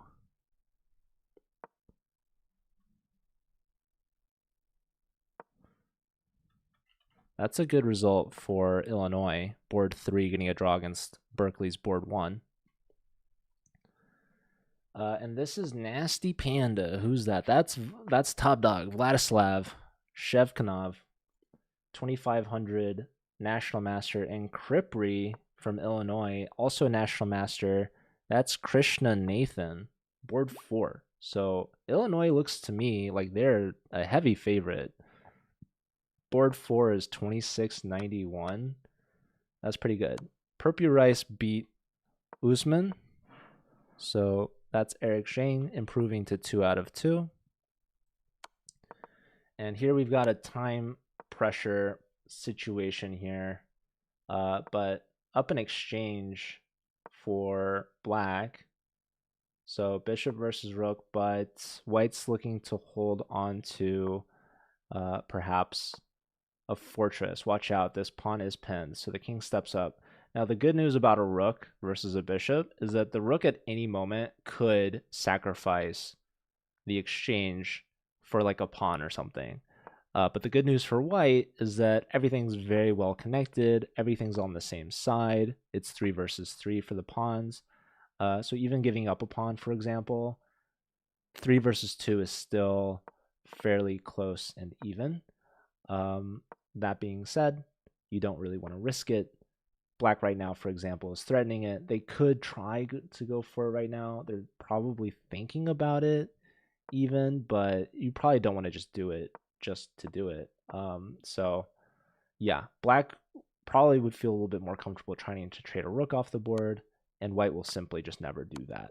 So, okay, black does decide to cash in that exchange for a pawn, but it's still completely equal, although we did see that pawn advantage be converted against Cantor in that last match. I think Ariantari in the first round of overtime was able to convert the pawn advantage.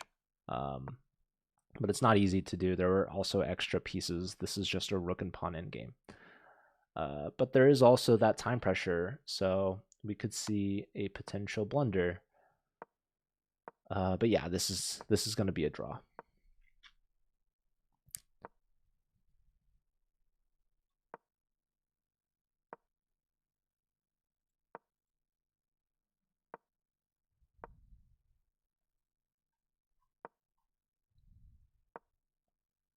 Yeah, these teams, they must have started late because they're kind of behind.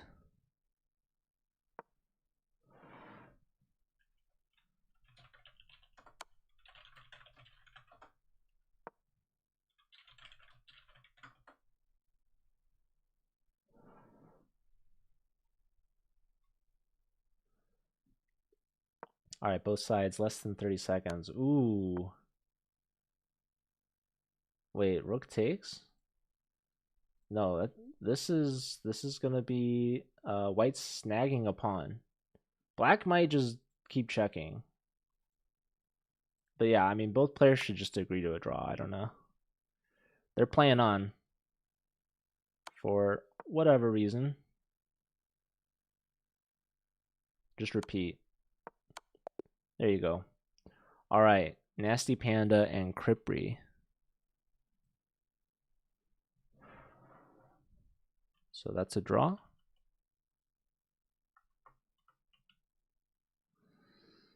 And there's probably one game that I missed in round 2.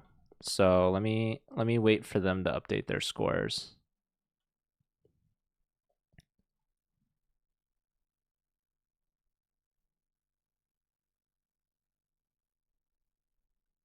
Okay, I think board 3 from Berkeley won. That should be AJ. So it's still tied 4-4 from what I can tell.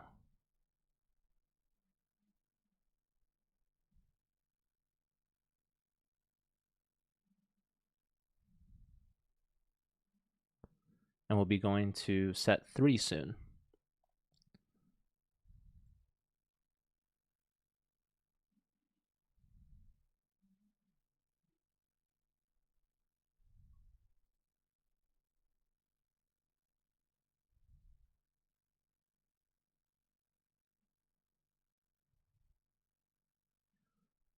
Rustic, I have no idea.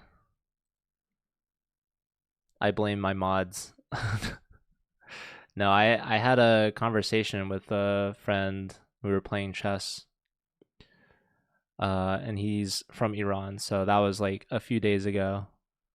But okay, next round. We got some more titled players here in Division 2.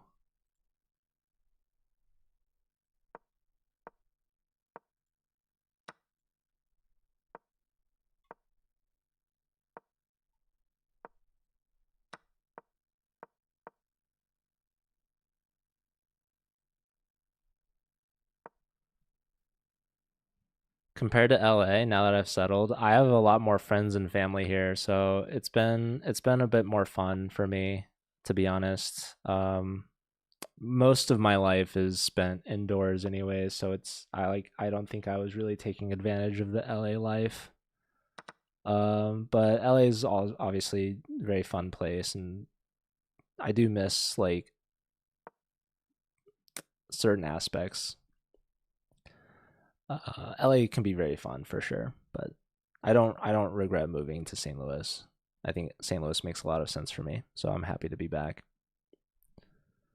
Okay, so yeah, it is tied 4-4. We've got Nasty Panda versus King Cyber. So King Cyber is the top board from Illinois, Dev Shaw, 2777, FIDE Master. Do I have a girlfriend, Rustic Dawn? Not yet, but I appreciate your interest. All right, I see all 4 games going. Yeah, Alphas, Uzman, the board 4 from Berkeley, rated 2020. So the lowest rated player in this match by a lot, actually. So this is going to be a tough day, I think, for Alpha if they're actually 2000 rated. But we'll keep an eye on them and see if they can maybe get some points, maybe some draws later in the match. But yeah, the lowest player from Illinois, Cripri, 2687 national master. Yeah. So Illinois has got to be the clear favorite by a lot.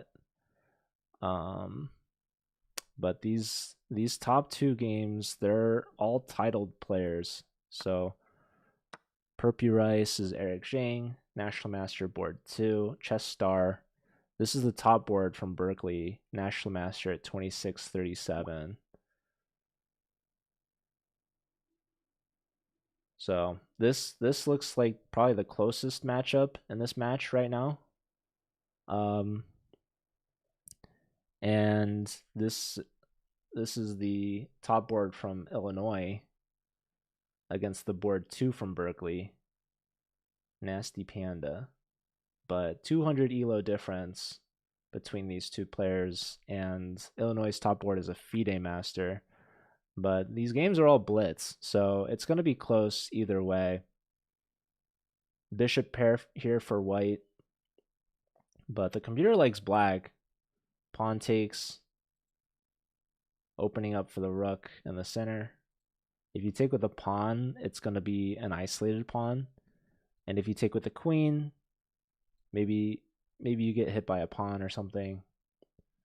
Black's going to have a 3-on-2 majority here on the queen side, which could be a long-term advantage. These rooks are not connected yet. This bishop maybe is looking to come to d2. Black does not take on d4, instead plays knight to d5. Maybe looking takes. This opens up for the knight a little bit, but the bishop's here. Maybe this is to clear the path for the pawn, or maybe the queen. I'm not really sure. But just putting a knight in the center can't really be that bad of a move. Okay, rooks comes to the d file. Let's take a look at AJ here. AJ Sharma. This is Shiny Rayquaza 123. So this player is also not titled 2281, but did get a win in that previous round. I guess against Dev Shah, which is pretty big for Berkeley. So this player must be underrated, or they got lucky against, the top board from Illinois, King Cyber. So yeah, Illinois, they've got two players over 2,700 and no player less than 2,600. But Berkeley's been keeping this close so far, somehow. So the rating can't tell the full story. Here in this position, this was apparently a bad move.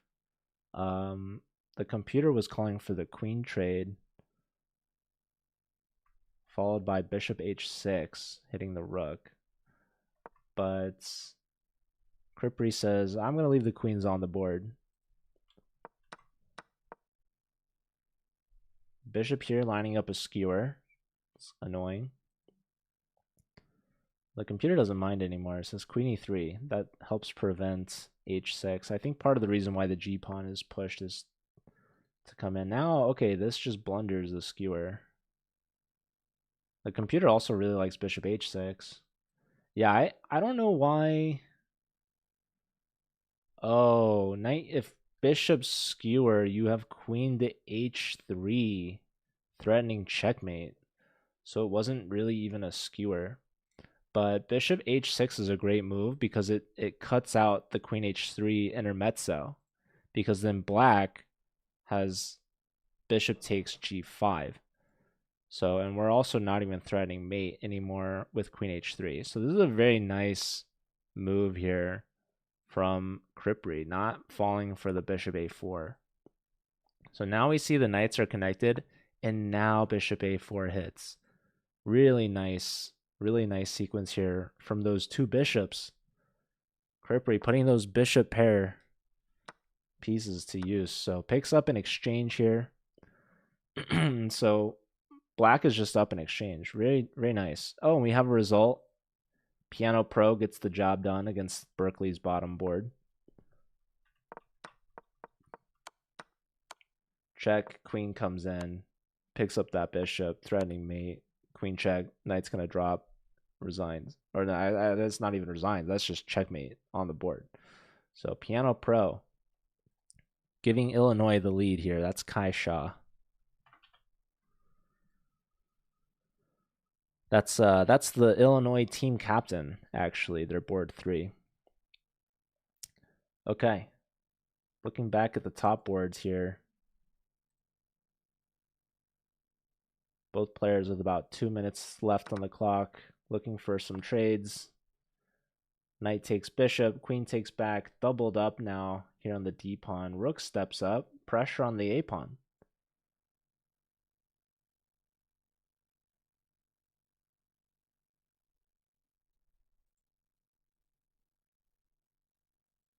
Pawn push is kind of interesting, but probably not good. I was thinking rook takes, queen takes, pawn takes, rook takes. There's pawn takes, rook takes.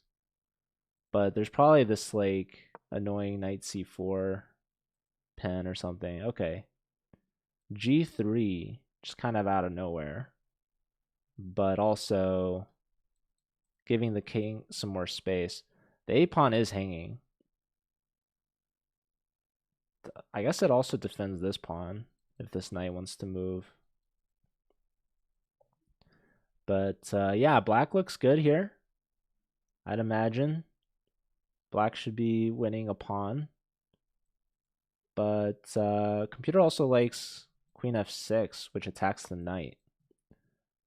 Black opts for rook c3, which doesn't quite speak to me as much. This rook was really well placed, I think, on the 4th rank. Just attacking the base of this structure here. Queen steps down. This perhaps invites rook c2. Actually, rook c2, there's queen takes a5. But queen takes a5, maybe the knight comes in with the tempo.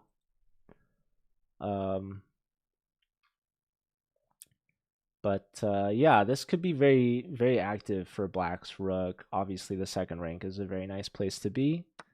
Targets the f pawn. White does decide to take a5, and yes, knight c4 is played. So the queen could get lured upwards, maybe going for the b pawn, but wisely decides to come backwards. There was a huge threat. This is actually a fork. Knight takes on e3 was a threat, and this pawn was overloaded because the queen was also looking at g3. So knight c4 looked really strong, but queen e1's a really good defense here. And now queen f6 hitting the knight. Knight steps over, hitting the rook. Rook steps over.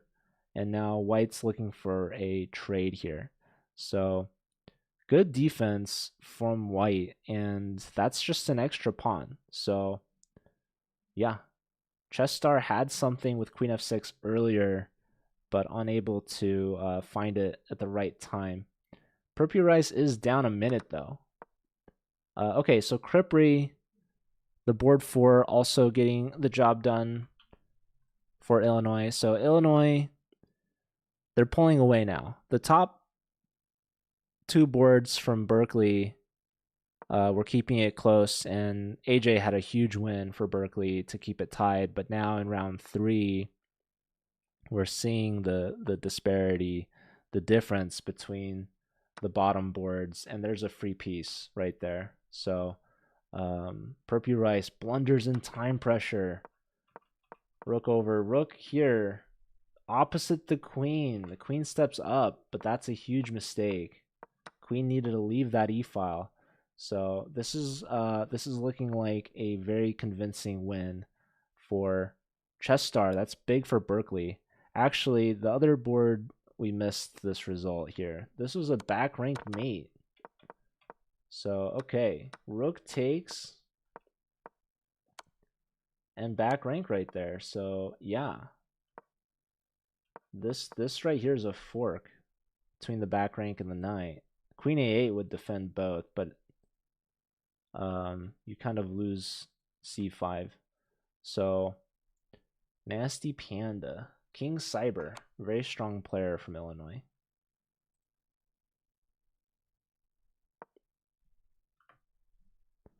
Adding on to that Illinois lead. Right now in the 3rd round, Illinois has won 3 out of the 4 games. But Chess Star, top board from Berkeley, if they have anything to say about it, they're trying to keep this Berkeley team alive. So they were able to win the A pawn, and now they're tossing the A pawn in hopes to create a passed pawn. That's exactly what they're doing here. Watch out for rook c2, by the way. Probably you need... I was going to say, probably you need to do something about rook c2, because if I'm not mistaken, black is threatening checkmate as well as the queen. So you can't reconcile those two. You're going to lose something, either the king or the queen. So Perpu Rice, flags, couldn't find anything there. And Chess Star, Aryan Achuthan from Berkeley, gets the only win for the Bears. And they're keeping their team within 2. But it's those bottom 2 boards that are going to be struggling for Berkeley. And also Vladislav not able to take down Dev Shah, the FIDE master from Illinois. So Illinois finds themselves up by 2 going into the 4th round. And this is pretty big for the Fighting Illini, I believe they are. So we'll see if the Golden Bears can bounce back from that tough 3rd round. But they're just kind of outnumbered on those bottom boards. It's going to be tough for AJ and Usman. So, yeah. Speaking of which, we've got AJ playing here right now up against the piano pro, Kai Shaw, the team captain from Illinois. And yeah, Illinois, I mean, their team is just really well balanced. They've got like barely 100 elo difference between their board 1 and their board 4. It's just a really well balanced team. It's just these 4 players.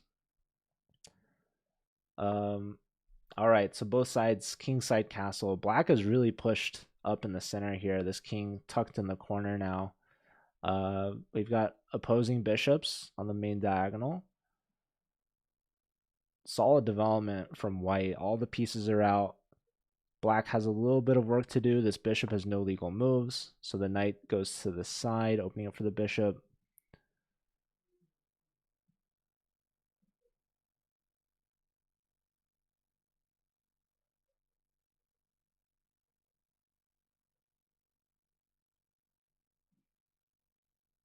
So it's like a strong center for the pawns for black, but really well placed pieces for white. So I liked a4, makes a lot of sense to me. Looking for a5.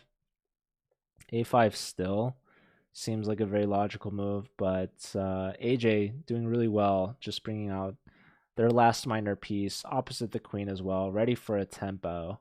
This could be very annoying because obviously it hits the knight, which hits the bishop. So I'm kind of surprised the computer likes a5 so much.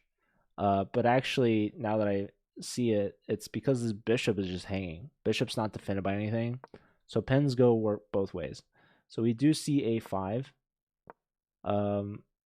F4 and d4 were also potential moves here. Knight just saves itself. And now we have e4. So white's saying, go ahead and take me, because I'm going to take you. And then just take. So this is a very strong move here from white, just making sure that black's not completely dominating the center, taking advantage of the hanging bishop for the time being. All right, let's take a look at some of the other games. Maybe we look at the top boards. So Chess Star hasn't lost a game yet, leading the entire match with 2.5 out of 3. What's up, Bouncer Luke? Good to see you. Shout out to Chess. Hey, AK. Hey, Toad. What's up, everyone? We've got some college chess going on. We just watched a crazy double overtime between UT Dallas and Mizzou in the top division.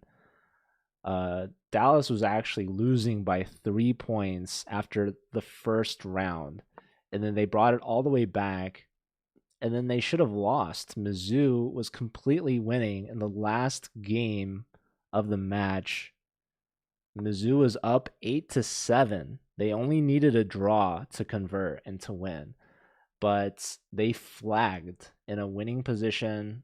I think it ended up evening out. It should have been a draw at that point, but he flagged and lost. And so he had to bring the teammates back to finish out the match in overtime.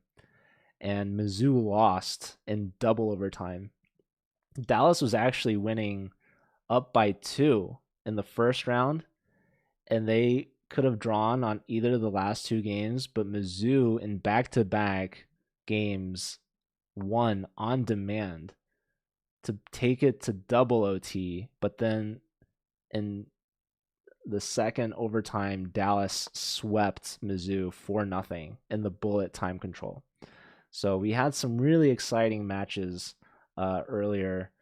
Mizzou losing back-to-back matches against Texan teams, and we have another Texas versus Missouri rivalry right after this match. So right now, this is actually a Division II matchup between UC Berkeley and University of Illinois at Urbana-Champaign. It was tied 4-4 after the first 2 rounds, but the third round, right before this, Illinois just took a 2-point lead. So they won that 3-1. UC Berkeley's top board, Aryan, here, Chess Star, the national master, was the only player to win in round 3 for Berkeley. And so Berkeley really needs to come back right now. Otherwise, they're going to lose this match.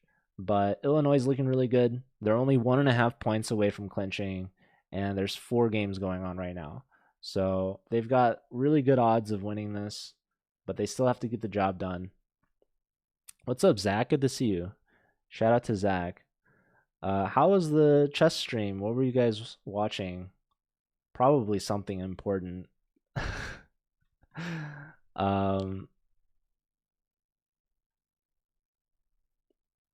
I have a good idea of what it was. It was the Chess Kid Youth Championship. Well, chess kids, they're future college chess players. So hopefully whoever you guys watched will go to college one day and play in the Collegiate Chess League.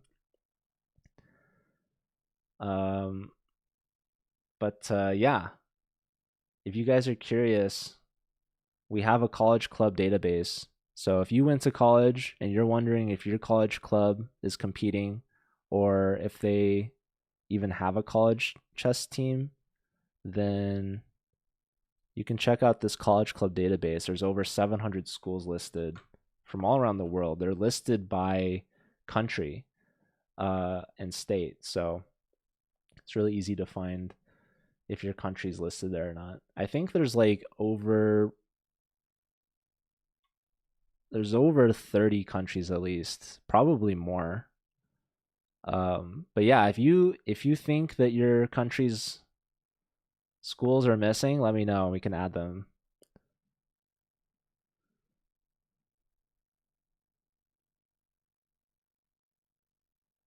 Hamrock Chess said, I wanted to do the collegiate next year when I'm in university, but there are GMs and I am not close to GM.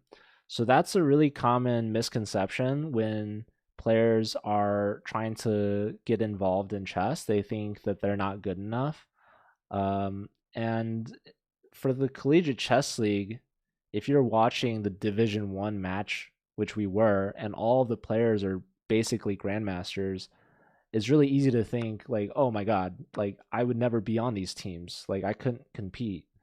And that might be true. You wouldn't be on a Division 1 team, but the Collegiate Chess League actually has 25 divisions. So the bottom division, the team average is less than 700 blitz on chess.com. So even if you're less than 1,000 rated, you could be in a division where you're an above average player. So it doesn't matter how good you are at chess. As long as you're a college student and you want to play, you can play in the Collegiate Chess League. It's also a team event, so it's not like you're the only player competing. You have a whole team. So, sometimes these college clubs can't even register because they don't have enough players. So it's really important that if you want to play, you should sign up and compete.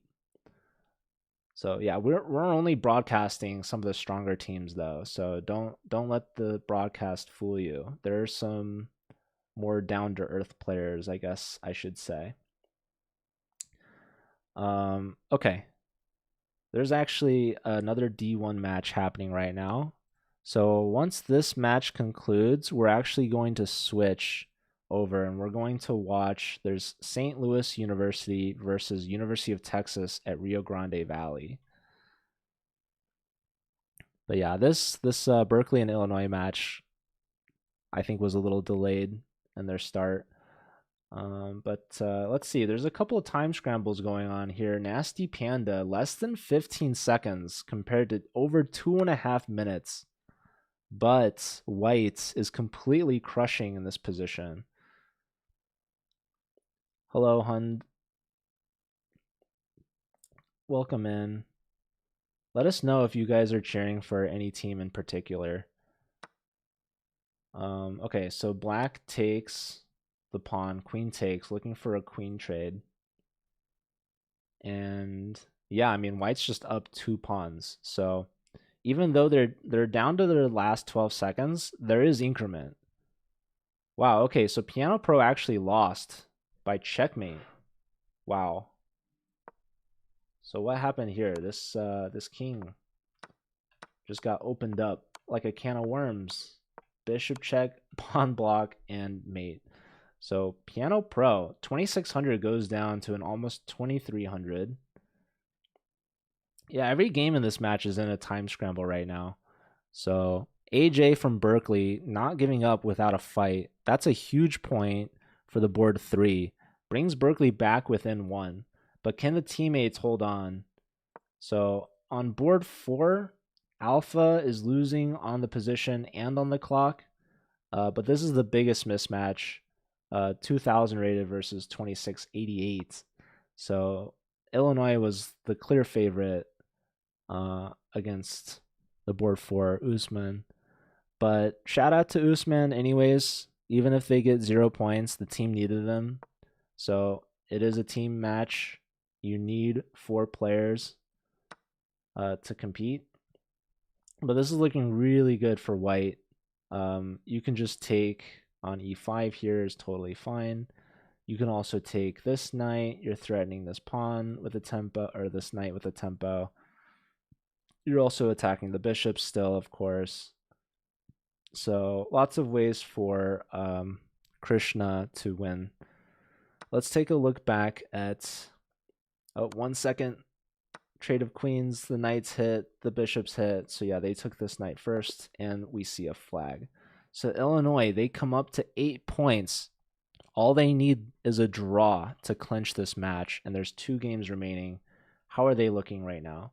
So this is Illinois' top board. Chess Star is down to 3 seconds. That is not enough time. Even living off the increment is just very difficult to do. So it looks like White was doing okay, but then they blundered this. Yeah, the exchange there is pretty rough. And another pawn there. So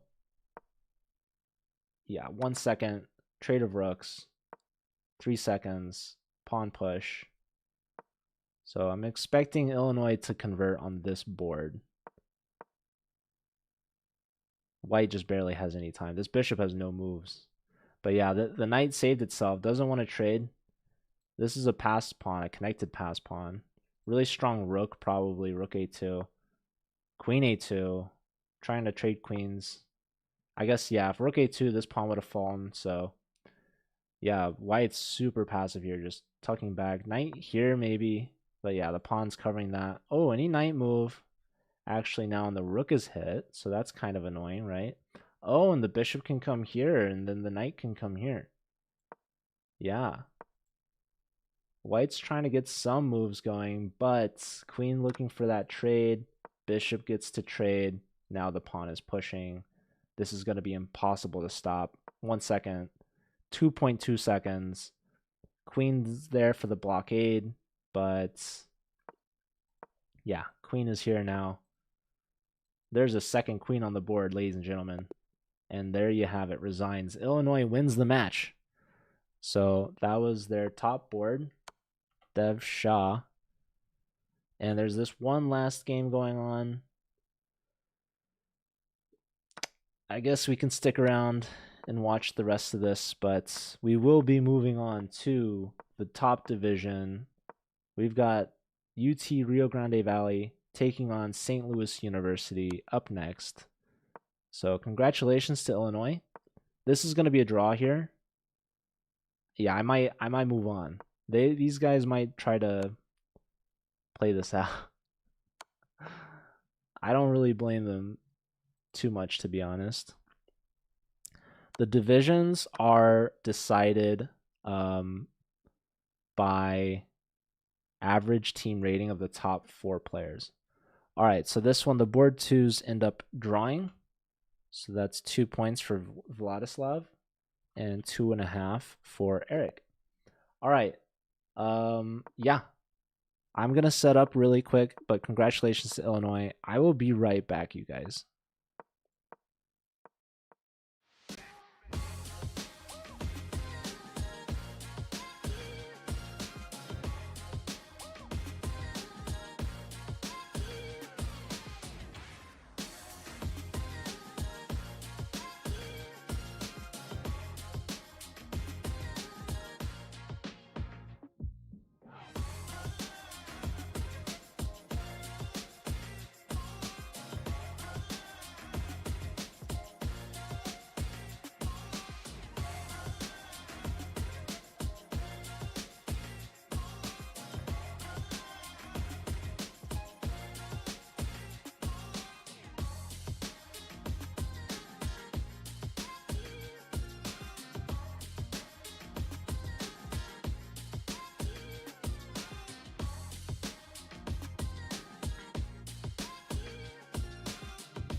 Hello and welcome back, everyone. We've got another Division 1 matchup here today. This is the last match that we were watching today. This is between 2 of the top Division 1 teams. This is UT Rio Grande Valley versus St. Louis University. We watched UTRGV yesterday, and they beat Mizzou 9-7 in a come-from-behind victory. So very strong showing from them. And now they're up against another Missouri school here, this time in St. Louis. So St. Louis University, they've got Barat. What's his last name? It's too long. Barat Subramaniam. I don't know. Yeah, they must be. I feel like they're a new player this year. But they're playing against Woodland Magic here. That's Gleb Duden. That's a top board from UTRGV, I believe, at least. But okay, we are a little late, and when I say we are, I mean I am. But St. Louis University, they've already completed 1 round, so they're on round 2 now. But SLU is up by 1. They have a 2.5 to 1.5 point lead. So let me go ahead and try to update these scores really quick. So Barat actually won in the first round for SLU. They have 1 point. And Victor Gazik also won for Slew, and Aryan Chopra drew.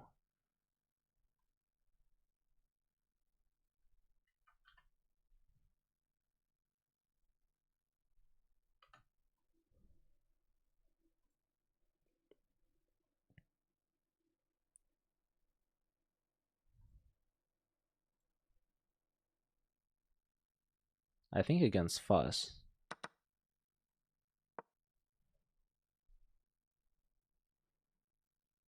Yeah, I think I have the Texas players in the wrong order. So let me try and fix that. Actually, let me undo what I just did.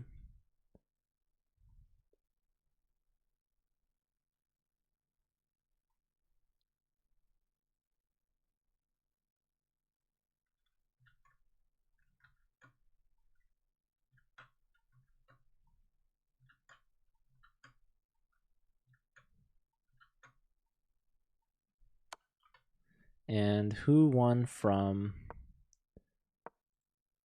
Texas? It's probably Gleb Duden, their top board. And that is correct. Okay, awesome. So we should all be caught up.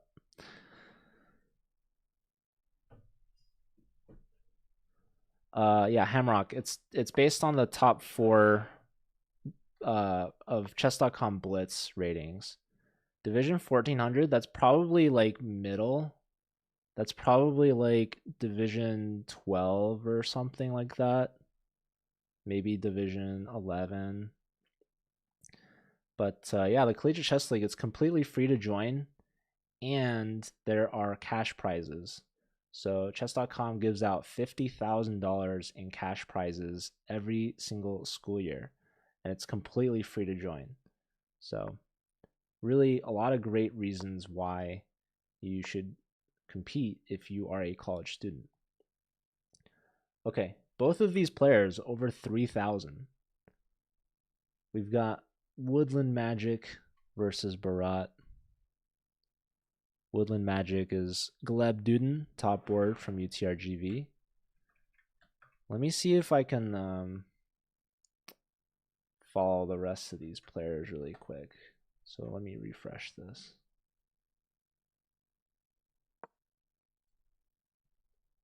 Okay, we've got all 4 games here. Here we've got Fusik versus Funo.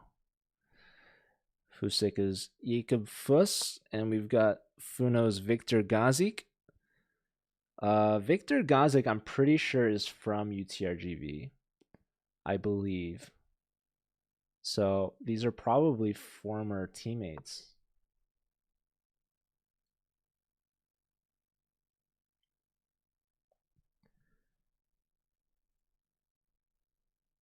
Funo here. This is the top board from SLU. 3080 is their rating.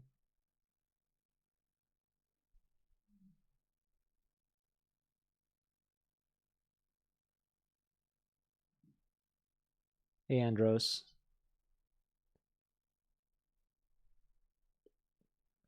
All right.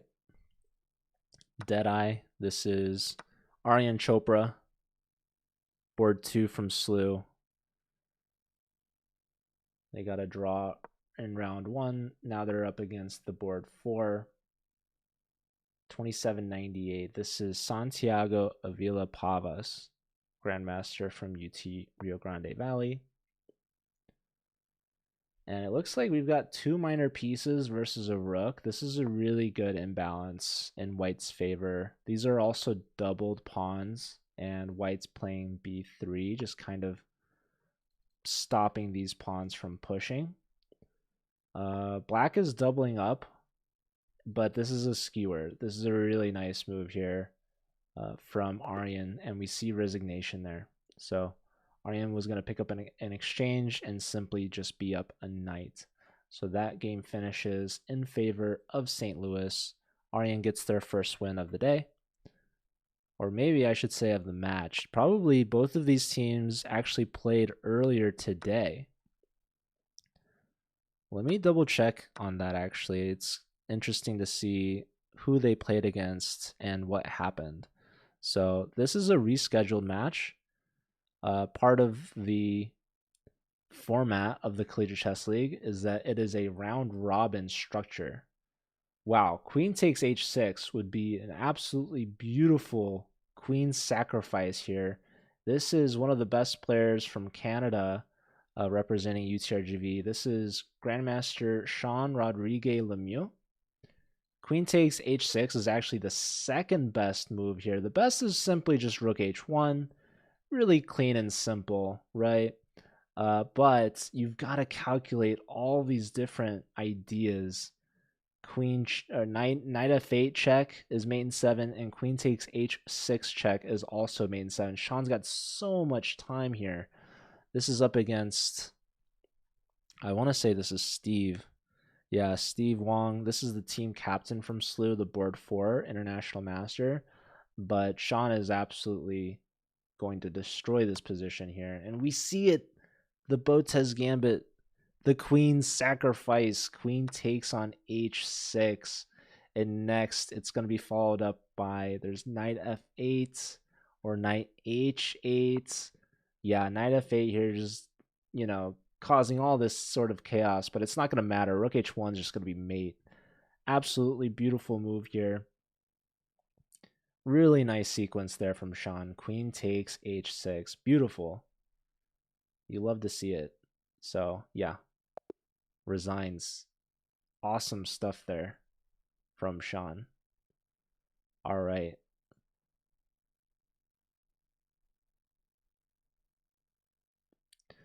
Yeah, definitely join the College Chess Discord, which is linked there. That's the best way to keep up to date on all of our announcements and the latest updates and news. Also, all of the information about the current season is also listed there.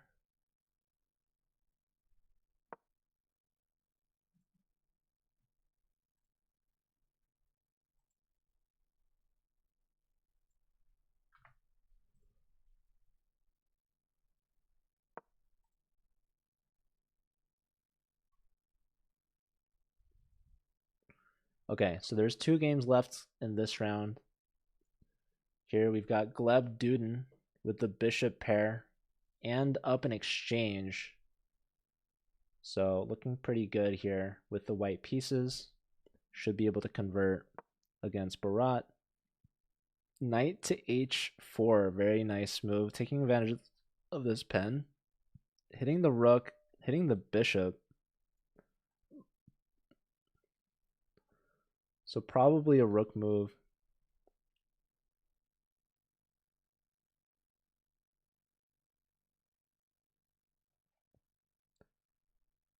Too bad there's no rook takes.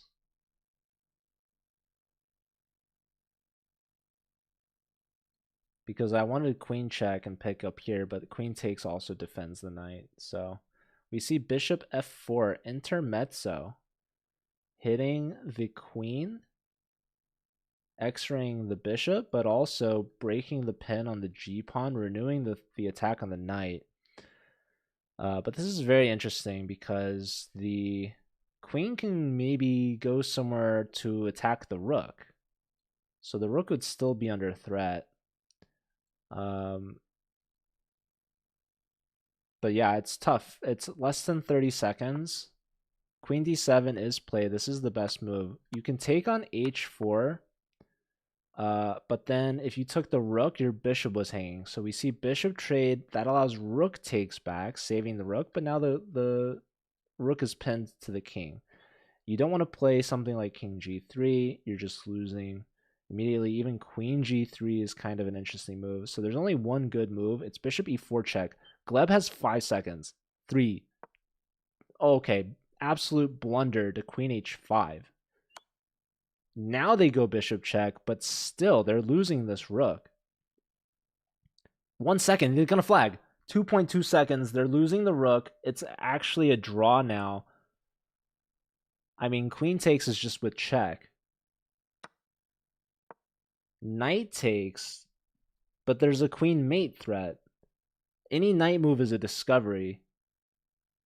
There's knight e6 to go back.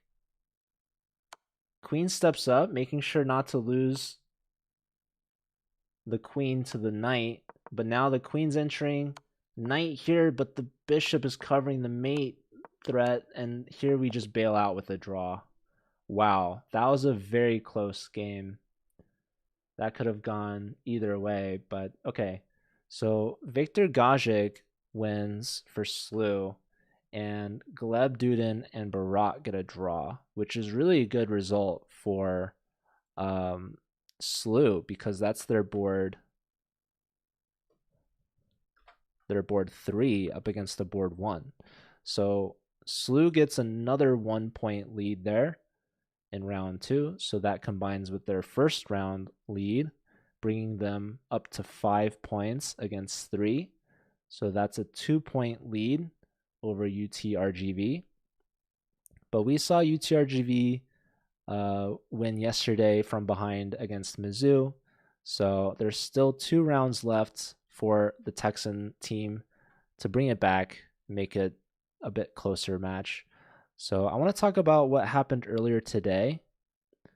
So Slew, looks like they rescheduled their match against Virginia to next week. So they didn't play earlier, but UTRGV did play earlier. They played against Texas Tech, an in-state rivalry, and it looks like UTRGV won 9.5 to 6.5. So Texas, they're getting a lot of points as of late, but they've got a tough matchup right now against St. Louis University. Slew, they're the defending champions from last season. They've won like 5 of the last 7 championships. So they're definitely a very strong team. But they did lose to Dallas, I think like 2 weekends ago. So they are beatable. That was a very close match. That was 8.5 to 7.5 in favor of Dallas. So Dallas is looking really good. We just interviewed Gergely Cantor, their top board, who was a big part of their win. And yeah, his teammates love to make it close. It was a very dramatic finish. So I'm looking forward to seeing them compete later on in the season, especially in the playoffs. But right now, we've got UTRGV and Slew. UTRGV can fly under the radar sometimes. They're a team that's never really like number 1 or number 2. But obviously still an extremely talented lineup. And on any given day, they could beat any given team, as we saw yesterday where they took down Mizzou, who's the number 1 seed. So if you can beat Mizzou, you can beat any team, honestly. But yeah, Mizzou, they've been struggling with their results, these performances. And yeah, I can imagine their coach, Christian Churilla, not going to be very happy with them. I noticed they had a lineup change between yesterday and today. They swapped out Isak Chan for Luca, I believe, but Luca also struggling today. Definitely had a handful of chances to convert in either the 4th round or the first overtime, but it was just not to be for them. So yeah, here we go. Opposite side castles game. These are always very exciting. Pawn on c3, not taking on d4, also not giving up the bishop pair, just developing their other bishop to f4, and black immediately developing opposite the bishop, just trying to develop and attack this bishop, which is hanging. So we could see a trade. We could see a lot of trades. Bishop takes is tempting to damage black's pawn structure, but black seems very comfortable going into this endgame. At least that's what they're saying by offering these trades. And in fact, white says, I don't even want to damage your pawn structures. I'm just going to take a pawn for free. Give me that pawn on a7. That's what you get for castling queenside. You didn't play king b8, so now your a pawn is hanging. And Steve says, okay, go ahead and check me. I don't care. I'm just gonna put my king in the center of the board and attack your queen. So he pushes d3. He says, I'm gonna make a passed pawn and support it with my rook. So now you could give check and take this pawn with check.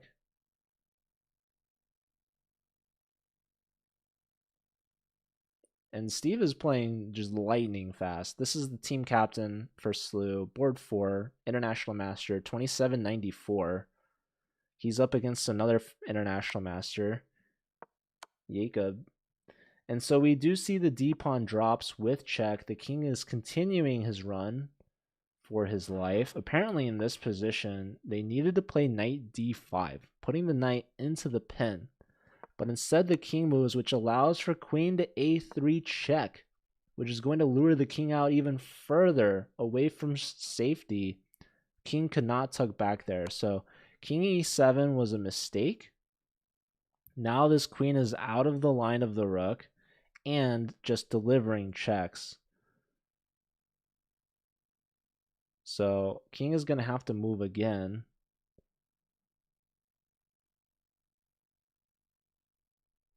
Jacob still needs to get these last two pieces into the game. So a little bit behind in development for white and a potential weak back rank. But the good news is this king is especially weak, getting tossed around. Queen b4 check. Just a slight improvement from a3, honestly. So king back to e6. And now there's maybe rook e3 check. But again, our back rank is kind of annoying. Luckily for us, it's not going to be back rank mate. There is a square for the king to come out to. But yeah, Jacob looking for the best continuation here. It's not clear. So computer likes just trading rooks, and that's exactly what we see here. And now here there's knight a3, finally developing that last minor piece, opening up for the rook, covering the back rank. Now rook e1 is a major threat. That's going to be quite annoying. So computer likes queen e4. This is a very logical move. It takes away rook e1 and looks to trade queens, and that's exactly what Steve plays here. This queen doing a good job, just dominating the center of the board. Apparently this is the best move. Oh, that's such a nice move. Wow. Okay. So Jacob decides to trade queens, pin the knight to the king, forces the king to f5. If the king defended the knight here or here, you're either getting skewered by the rook check or you were getting pinned and losing the knight. Same thing if f5. So king f5 forced, more or less. But this is really awkward. So probably we'll see a knight move. But nope, we see pawn to c5, preventing knight d4 check, but it doesn't stop knight e3 check. Now the king is in an awkward spot, man. It's trying to defend the knight. It's also super checkable.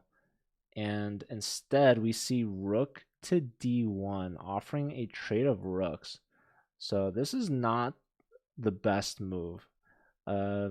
You could consider it even an inaccuracy. Wow, rook to d2, saying, I want you to take me on my terms. I want to take with my knight. And if you don't trade, I'm going to take on b2. So there's this move knight d5 check. I don't know how annoying that is, but kind of interesting. Still g3, but maybe we don't want the king to walk in so close, and maybe our pawns are going to become really weak. So it's really double-edged bringing the king out so early in the game, kind of out of necessity here because you're getting checked all over the place. But black has done a really good job of trading things down. I disagree with the rook d1 move, and I think if white had seen c4, declining the queen trade and also protecting for rook e1, they would have played c4. Yeah, Jacob just says, "Hey, I'm up a pawn, so I'm happy to just trade everything." But that being said, that's going to give Steve their best chances of maintaining a draw in this position.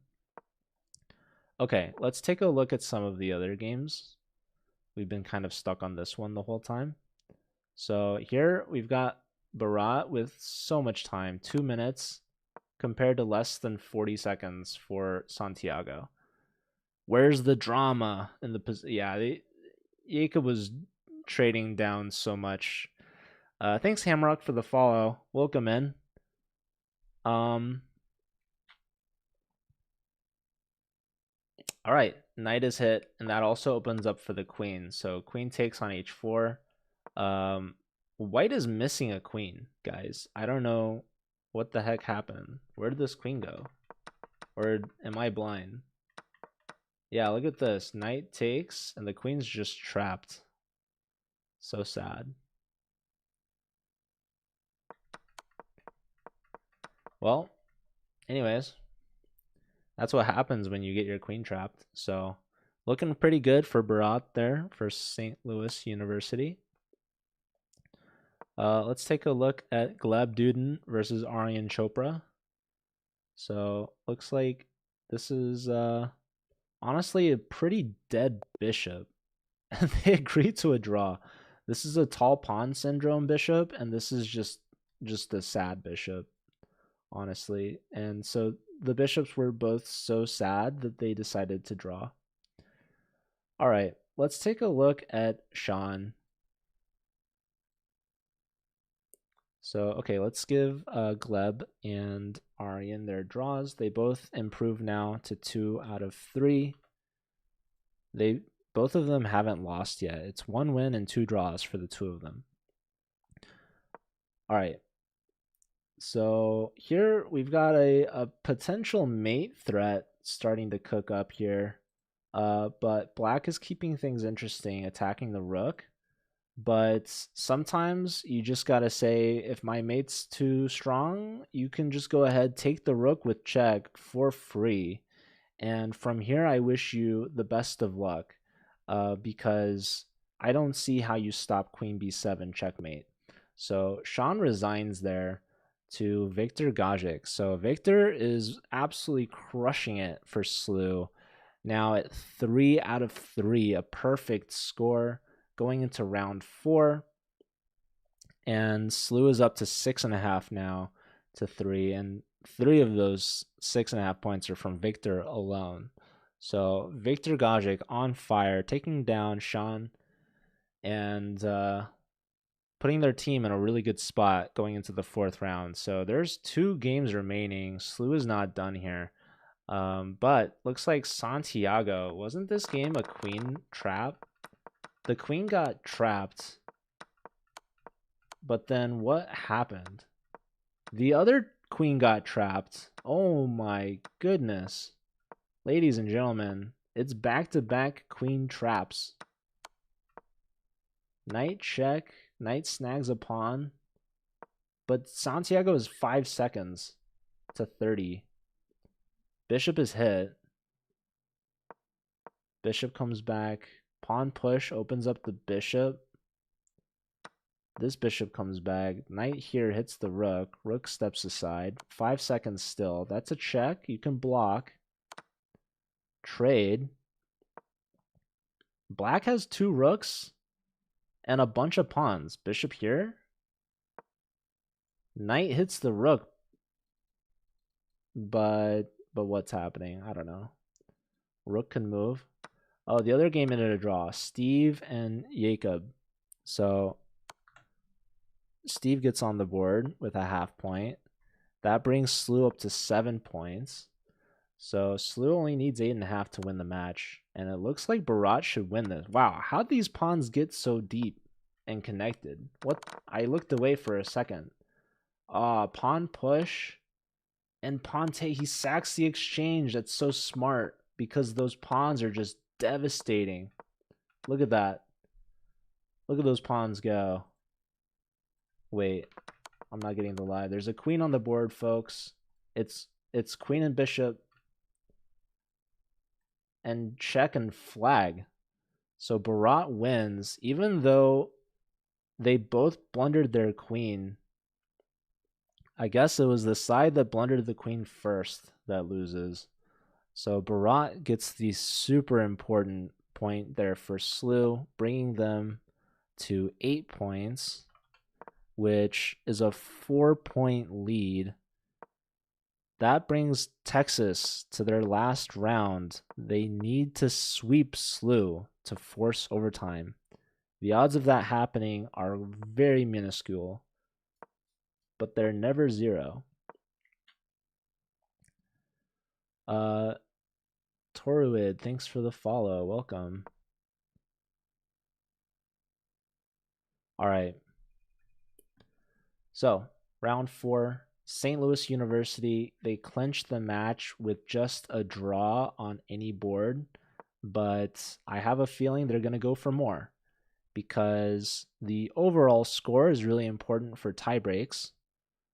So, that's the biggest tie break for this regular season.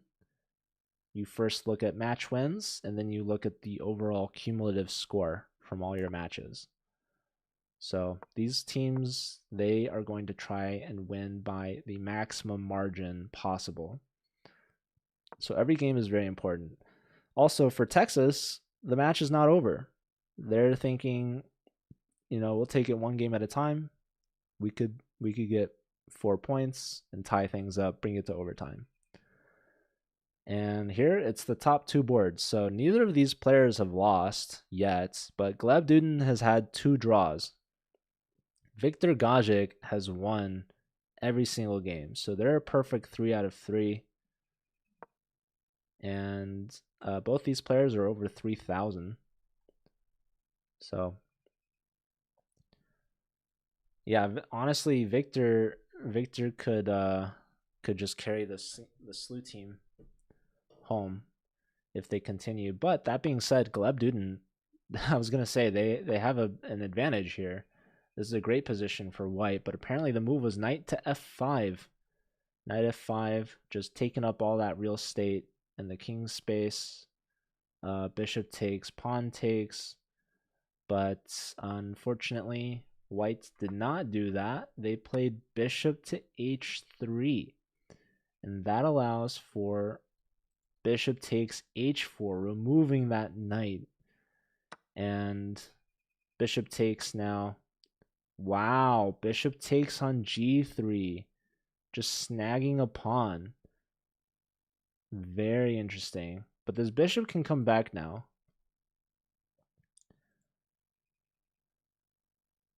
So maybe it was better to take the bishop, but black gets a pawn out of it.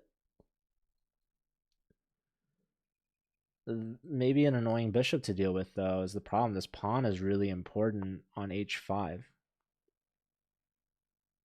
So black says, hey, I snagged the pawn, but also that could be a dangerous pawn to give up. The g pawn could help white, and yeah, we see this rook lift swinging over.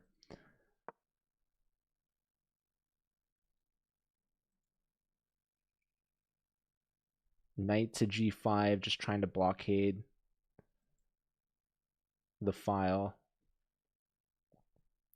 Also, that's a check, by the way. It's covered by the rook, but I just wanted to point that out. This rook, maybe it moves. Anyways, all right, black trying to shift the focus to the queen side, but I don't think white's going to be distracted by this. We could see the rook, the sacrifice, the Levy Rosman sacrificing the rook for the pawn. So giving up an exchange, getting a pawn, but mainly just opening that G file. So now Victor is up 2 pawns, but the computer still likes white. So why is that? The computer likes rook g4, and that's going to help prepare for h6. Probably, I don't really know. Rook comes all the way back. I don't even think you want to play h6. I feel like maybe g6 is a move there. Oh, maybe it's not. Well, actually, maybe it is. I can't tell. Okay, wow. Gleb Duden is playing out of his mind right now. He sacked a pawn on g3. He sacked an exchange on g5. And now he sacked another pawn just to move his knight forward. Knight takes the pawn. Queen h6 threatening mate, but this is actually a big mistake because of the move knight g6, blocking the bishop and the rook and renewing the threat on h6. So we see the second exchange sacrifice. Rook takes g6 now. And are we even threatening checkmate? I don't even know. The king looks like it can run. But can it hide? That's always the question. And both players have over 3 minutes on the clock. This apparently is a complete draw, but only with the move rook f8. And black finds it. It's so counterintuitive. It's taking a square away from the king. I mean, wow. I don't even know, guys. Check king here. And it's a perpetual. Check king here, bishop check, king here.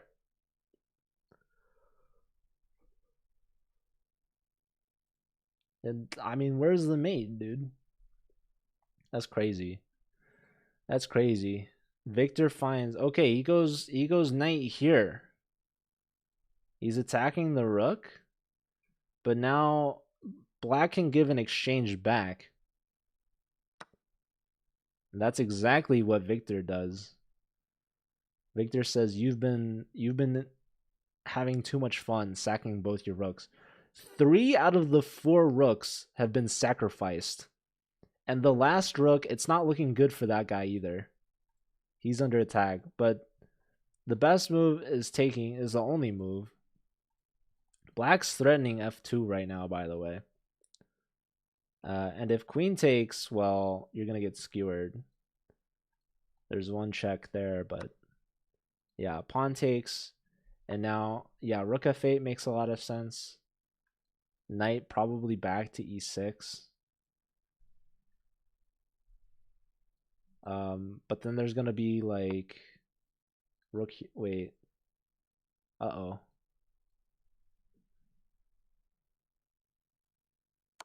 Man, why would you go to d5 when e6 was right there? I don't know if I get it. Maybe there's knight e3, but then there's like check and takes with check. I don't know, guys. This is unfortunate for Gleb. Gleb was playing some really marvelous chess. But now it's not fun. Okay, takes here. Knight's hanging with check, by the way. There is knight e7 check. King h8. And then like if you go h6, there's always queen back to f7. Okay, here's a check, but you're kind of pinning yourself. Okay, now h6. There's a check. But apparently the move is g6. Ridiculous. G6, really? That is a move, clearly. Okay, queen d4 check. This was the second move possible. All 4 games going on still, by the way, so Slew is not won yet, but they're getting close. Let's take a quick look at Steve. Okay, Steve's looking good with white. They're up a pawn, but this is coming, I guess. Oh, there's rook takes. Hello. Thank you. Rook sack. Wow. So just king h1. Holy smokes. If you took this, then queen takes apparently is a draw somehow. I mean, I don't even know how that's a draw. Queen takes king h1 and then rook g1. Wait, no. Oh, rook f2. Rook f2?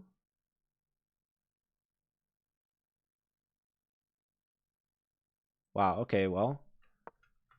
Yeah, king h1 though, and this is cooked. So Steve is going to win this, and he's going to win the match for his team. Slew is going to beat UTRGV.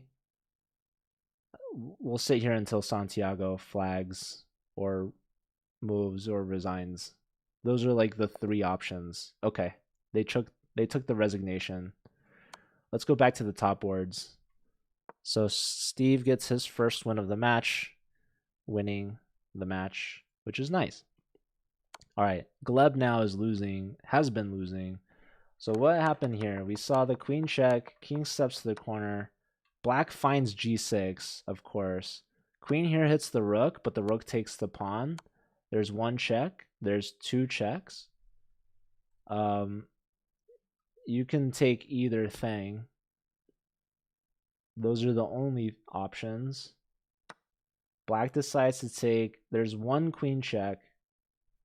There's a knight check, but it doesn't work. So after the check, it runs out.